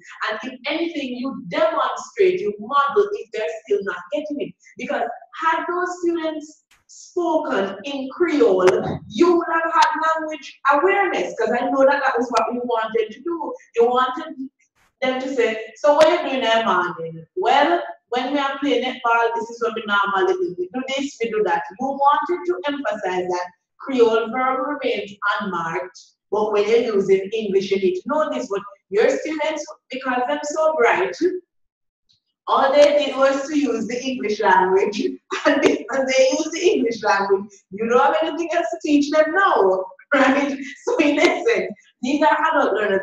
Granted, this wouldn't really happen if you're in a classroom with Creole speakers. They would have made some error at some point, even if they were using English, but still, you want the students to use the target, you tell them. Another thing that I was saying, that Kira struggled to find the questions to ask. Give them, because it's an introductory activity, there's nothing wrong with having a strip of paper and having 3 questions on it and say that the students can add another question if they want. Because remember that your introduction is now supposed to be now geared to how your lesson is going to progress.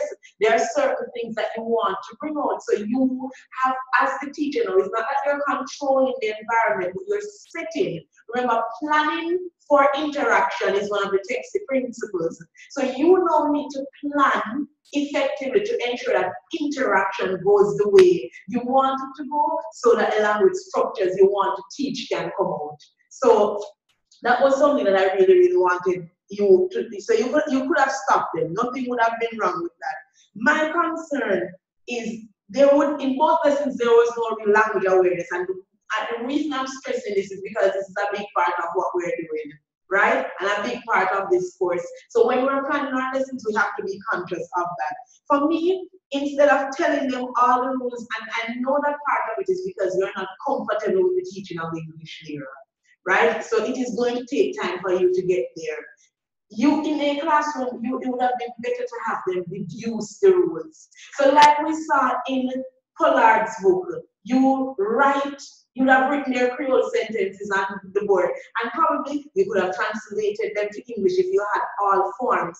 You could put the forms of the verb on the board with the different pronouns. I drink, you drink, whichever verb you want to use. A regular verb. Don't reach in the ES and telling them all the rules yet. Just get them to understand the concept that the verb changes at one point, at the third person singular. And you get them to practice that and notice that. That's what you want them to do. Notice that before you tell them that there are some verbs that may have ES and telling them the rules. You just want to get them to understand in a Creole environment that this form, this one form changes, this form exists. So you'd have needed your students to do some practice sentences and so on. So even an activity where again you could write different verbs on the board and have them pick a subject, one of the pronouns, and now they need to make a sentence. So if they pick the pronoun I, what would they say? So you say carry on and carry on, and you can, the way if you even want to make it interactive, you make it fast, so they have to be fast. Your verb is I, and carry on will have to say, I drink soda, and somebody is in another sentence. Your verb is what? No, we would use what because it is cook. And your subject is my mother. And if they don't need to say, my mother cooks dinner, and you go around the room and you see that they have to think fast. You know, different things like that, make it interactive, and then get them to notice, okay, so why did it change that when Carrie said, my mother cooks the dinner? But when I said I drink water, why didn't it change? And now you get them before you even tell them any rule. That is what we want to move away from. Telling our children a rule before they understand that there's a difference in the language. Because what happens is that they're just trying to memorize rules and they're not using language meaningfully. All right? So that was, those two were my main concerns. You made efforts to make it interactive. Please, both of you, when the fill in the blanks. I want you to stay away from giving students sentences and telling them to put in the correct form of the verb or to change the verb in the sentence. If you can give them a sentence that is written or a passage, a simple sentence passage. For example, when my students, after they practice a simple present tense for a long time, I sometimes give them a short paragraph, like if they're grade 7, about somebody in the community that everybody knows, whether it is a bus driver, a teacher, or whatever, and I give them the simple verb, and I would have like, Carrie Ray worked at Bishop Gibson High School. She liked teaching math and English. What a weird combination. Her students learned a lot in her classes. So it is more communicative, and then I ask them to change that passage from the past tense to the present tense. So now they have to look, they're still doing what you want them to do, you know, but it is just more meaningful. It is actually the same language we use than giving them a sentence and just change this one sentence and give them another sentence that has nothing to do with the previous sentence and they change this one. We want them to see the language in context. All right? So that when you're planning your lessons, bear all those concepts in mind. Carrie, I like how you got travel. You know, write nothing, don't you? You don't plan a lesson, don't you? Why you always after the road when your class is there? No, I did. I planned my lesson. I planned a very short lesson. Don't worry, it's short. Yes. Okay, so it's your turn now then. It's my turn, okay. All right, well, today class, we are going to learn how to use the past tense. And but before we do that, because you may be asking yourself, what is the past tense form of the verb? We're going to have an activity, okay? So Kira and Lyra, I am looking for your participation in this activity. So listen carefully to the instructions. I'm going to give you a set of verbs, and you are going to fill in the time that the verbs are taking place, okay? So let me give you an example. For example, I will tell you the verb look. So you're going to say, today I look, yesterday I, very good, looked. Yesterday I looked. So I will give you a verb, I will alternate, and you're going to say, today I, yesterday I. Understood? Okay. All right. So let's go. We'll start with Kira first, then Lyra, and we'll just alternate. So the verb is play. Go. Today I play, yesterday I played. Very good. Next verb, carry. Today I carry, yesterday I carried. Next one, look. Today I look, yesterday I looked. Study. Study, S-T-U-D-Y. Yeah. Yes, study. Today I study, yesterday I studied. Fish. Today I fish, yesterday I fished. Smile. Today I smiled, yesterday I smiled. Walk. Today I walk, yesterday I walked. Laugh. Today I laugh, yesterday I laughed. Final one, jump. Today I jump, yesterday I jumped. All right, so the question I want to ask you guys, what do you notice about the past tense form of the verb? What would be the prime indicator of these verbs? Based on the verbs that I gave you, all right, and we are looking at yesterday, what would be the past tense, the prime indicator of the past tense? And ed is added to the end of the verb. Very good. Okay, so an ed is added to the end. The other question I want to ask is, we know what the present tense is, right? We remember. Do you remember, Lyra? Yes. What's the present tense? What does it tell you? What time of day? Or what happens? What is going on currently? What is going on currently? So Kira, what happens when you use the past tense form of the verb?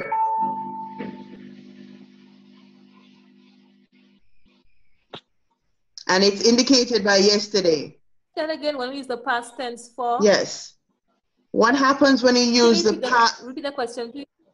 What? Okay.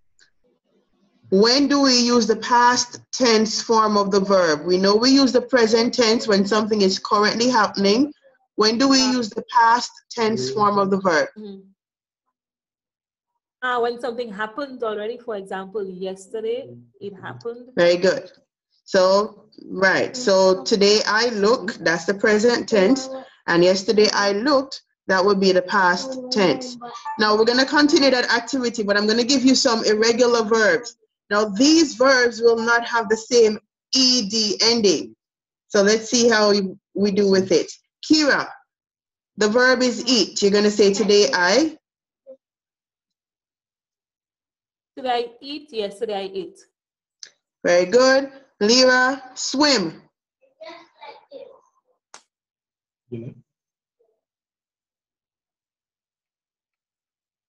Swim. Sorry. Today I swim, Okay. yesterday I swam. All right, next one, bite. Bite, today I bite, yesterday I bit. Very good, run. Beg your pardon? Run. Today I run, yesterday I ran. Okay, all right, and then the final one, hurt.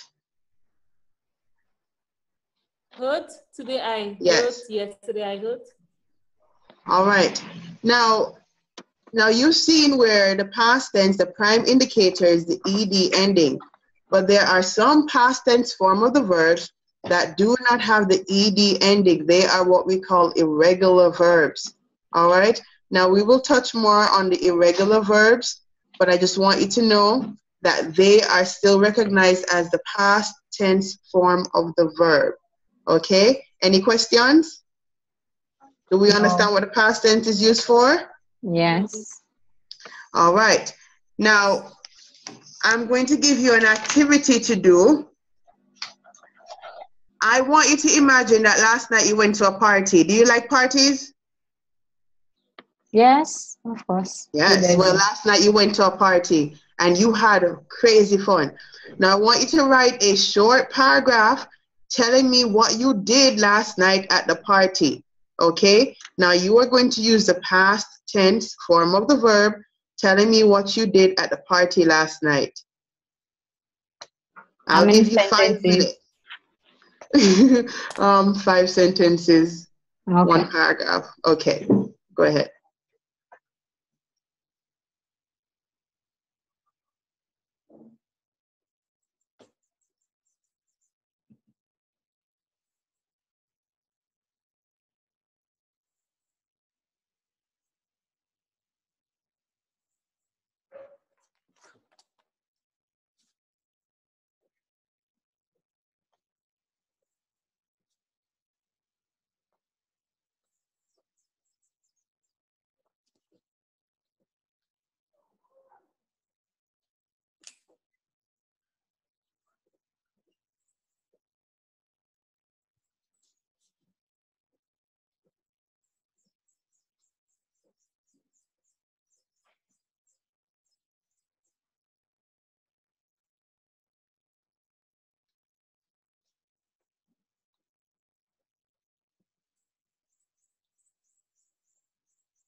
Okay, you have 2 more minutes.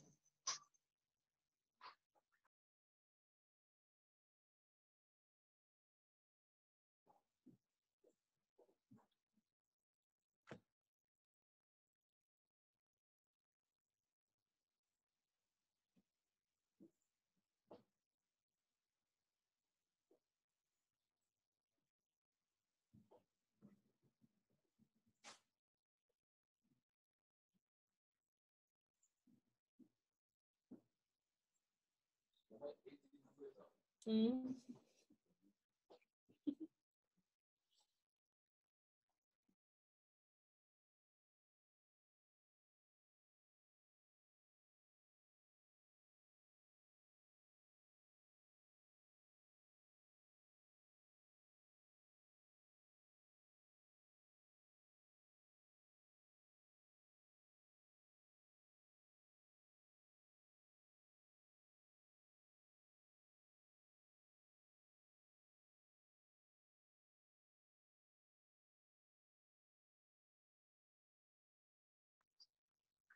Okay, time is up. I'll ask Kira to go first, please. Okay. Go ahead, yes. All right. Last night, my friend invited me to a party at his house. Then at midnight, I really enjoyed myself. I ate a lot and danced all night. When my father picked me up at midnight, I was exhausted. Okay, very good. So you use the verbs invited, enjoyed, ate, danced, exhausted. Very good. All right, Lyra.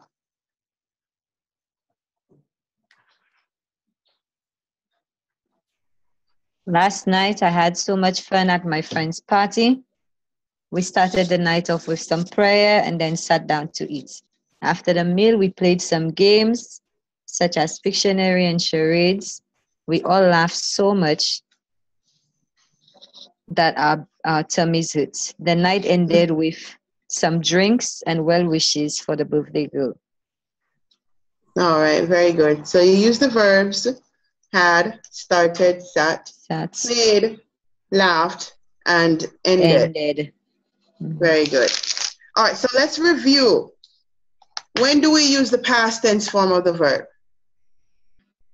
Anytime we are reporting about something that occurred in the past. In the past. Okay.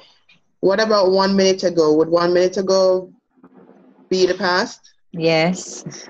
Okay, very good. And Kira, what is the prime indicator? How do we know, how can we tell that it's the past simple tense form of the verb? What would tell us? The prime one, the prime indicator. You have words like last night, yesterday. Mm-hmm. Okay, but on the verb, what would tell you that the verb is the past tense if you saw the verb by itself? Okay, the verb, you might have ed at the end of the verb. Very good. Or you might have a different. All right. So good. So we've learned that the past tense form of the verb is used when something happened in the past. And we've also learned that we can recognize the past tense form of the verb by looking at the ending ed. Of course, there are irregular verbs, and we will touch that in the next class, but the regular ones end with ed. Okay? Your homework is to write 5 sentences about something using the past tense. I'm sure that needs to be specific. But class, you, yes, finished. All right, thanks, Carrie Ann. Go ahead. Kira will begin with you, then Mira, give her feedback, then I'll talk. Okay, I like the way that Carrie Ann was able to tie her lesson together at the beginning, and then at the end she was able to revise and check that we understood. After she gave us the activity, she went over to make sure that we had understood or that we had learned what she was trying to teach. So that's a plus for her lesson. All right. Thanks, Kira. Lyra, what do you think about the lesson? Good flow from beginning to end, as Kira said. The learner really grasped the understanding of the past tense and the way that it is formed and when it is used. Everything was everything coalesced, everything from the introductory activity to the development of the lesson and the evaluation. All right. All right. So I am going to be the witch now because here, unless Karian, where are you? Unless you had already taught your students past tense, there's no way I could understand the flow of your lesson. Your lesson flowed really, really well if at the top of that lesson plan you wrote revision. Let me tell you why. When you ask your students to use their past tense, very good. But where you teach, my question is, how would the students know these verbs? And what would be the need to teach them? Right? You keep forgetting that you're teaching Creole speakers. You're teaching students in a Creole environment. No, the ED ones are a given. If you're teaching high school students, most of them would probably know to form the past tense by adding ED. They would have learned that in primary school. And the past tense is not normally as difficult a structure for the Creole speaker, the regular past tense, than the irregular one. Now, when I saw the one that the way you introduced the lesson, I thought, oh, okay, she's teaching the irregular past tense forms. So she had them move from, okay, you know, the ED ones. So I said, today I jumped yesterday because those were all the ones you gave them. So I thought you were now going to introduce them to the irregular ones. And that would have been a good introduction to move them to the irregular form, but then you told them no. And you ask your students to give you swim, swam, bite, bit. How would they have known those? And if they had known those, then they don't need you. You don't need to teach them anything because they know them already. Because these students know them already. We know that. Have you been in another class? There's things that you would get, right? If the students have not met these structures already. So that is why I was asking. And that was the question I wrote. What would be the need to teach them? So But then in reality though, usually the past tense form of the verb is taught from grade 3. So they would have had some playing around with the past tense from those times. You didn't teach them anything. In that lesson, you would not have taught them anything unless you're just having them practice. You would think that I don't know if you remember Mark CXC. Okay, let's not use that as an exam context. There are grade 11 students who write curtain, right? In the final year of high school, and putted, and cutted. And you would be like, yes, they do. And it's not 1 or 2 or 3 because they did not learn it. So if you are indeed teaching this, you would have needed to teach it. The idea could be that your students have already known it, so you're just reinforcing it. So I would need to know what type of lesson you were doing. So if that were a reinforcement lesson, then fine. Your students are just practicing. I have already taught them that, these forms, and no. But at this level, if you're going to be teaching the concept, you now need to say, okay, there are some verbs, you already know that we use this to mark the past tense. However, because English is a language where the rules are dynamic and they change, there are some verbs that we just don't do that, right? And then you could even have a game of it. Okay, let's see, how would we form the past tense of this verb, swim, right? And then you teach those forms. What I wrote down here, it would have been good after you have done the yesterday, today, yesterday, and I like that activity. They could get a poem now or a passage, and now look at these verbs. When did the events in this passage occur or this poem? And they're going to say, oh, past is it happened already. What do you notice about these verbs now? They are also showing past, but do we see any ed on the ending? No, miss, they don't have any ed. What do you and you get them to notice these verbs now within a context? If you were actually going to teach this, and then you teach the different ones as that you have in the passage, right? And then it would be actually teaching than reinforcing. I like the fact that they had the review again. No, you again, none of you had it, no language awareness. We're teaching Creole speakers. Creole doesn't even mark past tense at all. We spoke about that earlier when you probably had been in transit, when it is me seem yesterday, me seem. If me seem today, me seem. If I yesterday, me seem, me still seem. If I last week, me seem. Right? If he came, it is him come today, him come last week, him come last year. So you need that language awareness is necessary in a Creole environment, and this is what this course is trying to get persons to understand. The students have an L1 and an L2, and especially in our context, you want to raise that awareness of these two languages and that English is this, but Creole is this. All right? So you notice that I keep stressing it when I write on lesson plan is here. Ensure. No, this is what I want you to read chapter 5 in Brian's book for me for tomorrow. For tomorrow's class, I want us to catch up on some readings that persons may not have been doing. So I actually we're going to highlight some areas and we're going to look at them in class exactly what the different pieces of literature are saying so that you can have actual literature citations to make your assignment more rich, right? Because remember that this is your final thing to ensure that you pass the course. So I want you to read as much of Brian's chapter 5 as you can by tomorrow.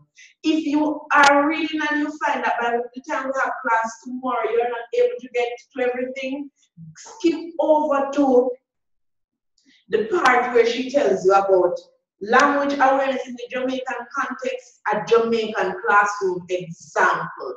I wanted to primarily look at the way she shows how the teacher demonstrates a lesson, and then she identifies the different language awareness activities that she recommends.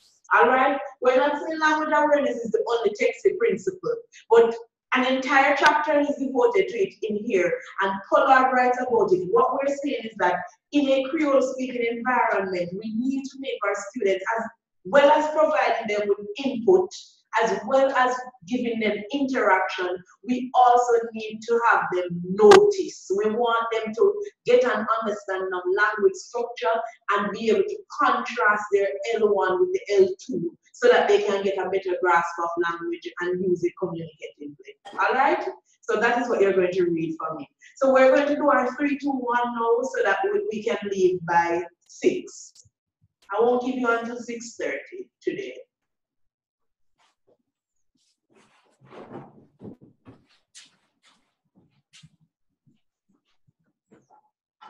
Let me refresh my dinner tonight.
Ready?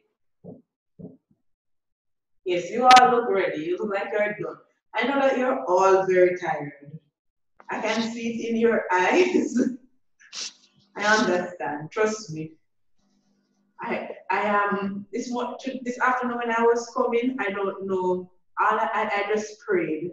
I felt like, you know, when you feel like you have not slept in like days, those kind of tired, that's how I felt. But don't worry, you'll get a break soon and then it's part 2. So look at the big picture. All right, who wants to go first? I'll go. Okay, Lyra, because you want to go. Okay, 3 things I learned from Polad based on what she was saying about the Creole, the Jamaican Creole with the standard English. The first one, that some of the words sound alike, but they have different meanings, like foot and leg, with the foot in Jamaican Creole speaking about the entire thing rather than just the part that you walk on. Another thing she said is that words, the words are different, but they mean the same thing. So, like, well, you gave the example of the finance and the fiancé. To tell you the truth, I've never heard that one either. Mm-hmm. I don't know fiancé and finance, but that's the one I can remember. And the third thing is that sometimes the grammar structure is different, but they convey the same thing. So that's like the problem of subject-verb agreement and the simple present tense, etc., etc. 2 things I found interesting were that when planning for lessons in a Creole speaking environment, you need to ensure that the lessons cater for language awareness, or they bring to the forefront language awareness, so that students are able to contrast the difference between what is said in the native tongue that is not correct to be used when speaking standard English.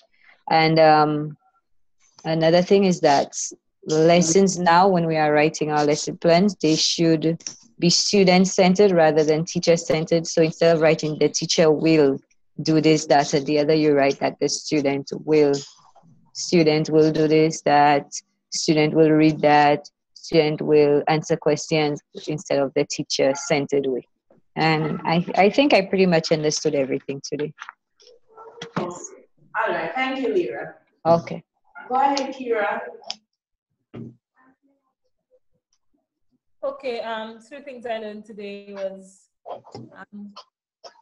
one, what Paul said about how the traditional way that English teachers approach teaching English to Creole speakers is a bit flawed. For example, telling them that a singular subject is a singular verb. And also, number 2 are the special challenges that Creole speakers face, and some features of Jamaican Creole, like Lyra mentioned. And one thing that I would like to do more research on is how to incorporate language awareness into the Creole classroom, how to get the students to compare the 2 languages. Okay. All right. There was no 2 though. You only did 1. 3-1. What was it 2? Did I miss it? Pardon?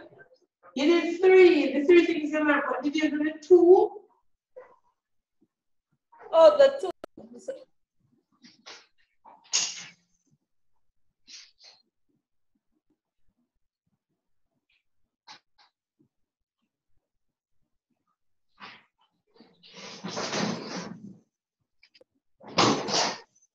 Oh Lord. Okay, I'm sorry. Could you repeat the question, please? No, I was saying there's noise around, there's noise outside. But you didn't do the 2 things you found interesting. It's okay if you didn't do it. Oh, okay. So sorry.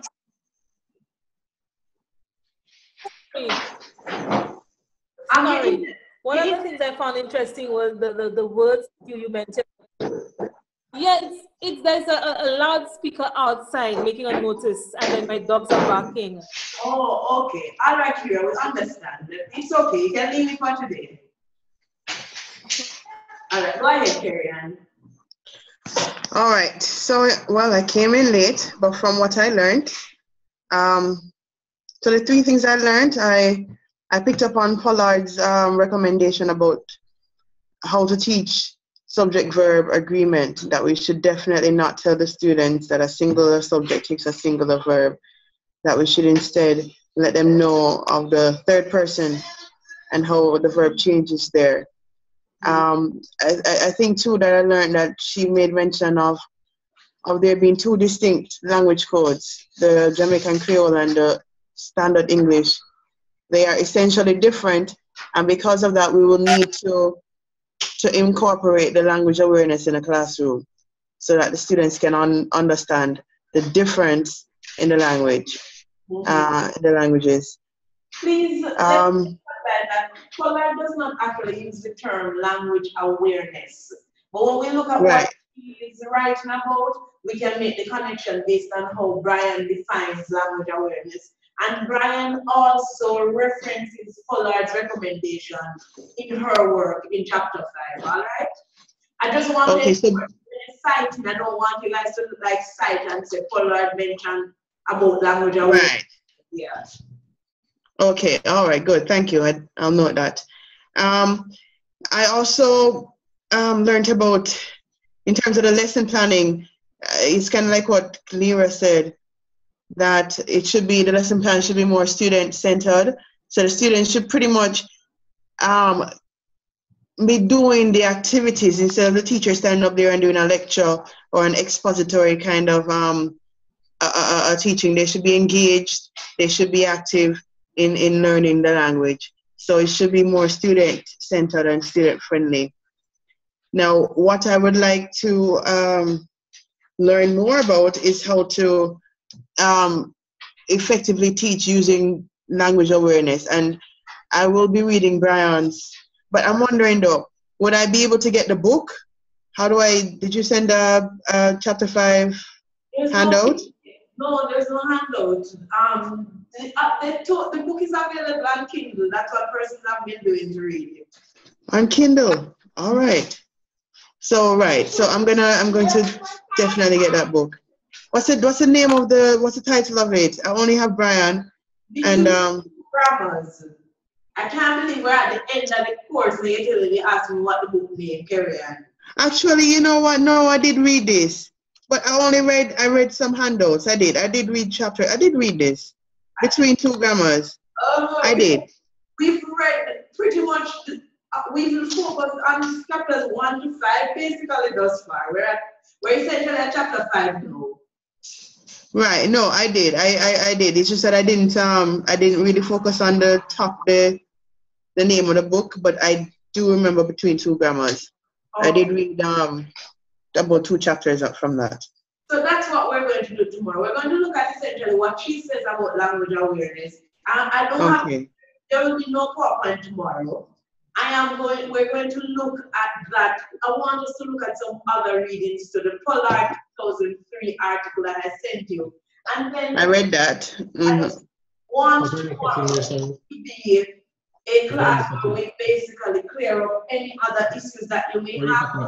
If you have any time, think about what you may want to teach so that we can kind of flesh it out to ensure that your assignment is effectively done. I am going to go through the lesson plan that I sent you and the rationale so that we go through it together and discuss anything that we see that may come up and so on, so that we ensure that we're all on the same page of what is required for the assignment. And then that's it. Sayonara, adios. I remember. All right, okay. What is it in Creole? Vegan. All right. Tomorrow.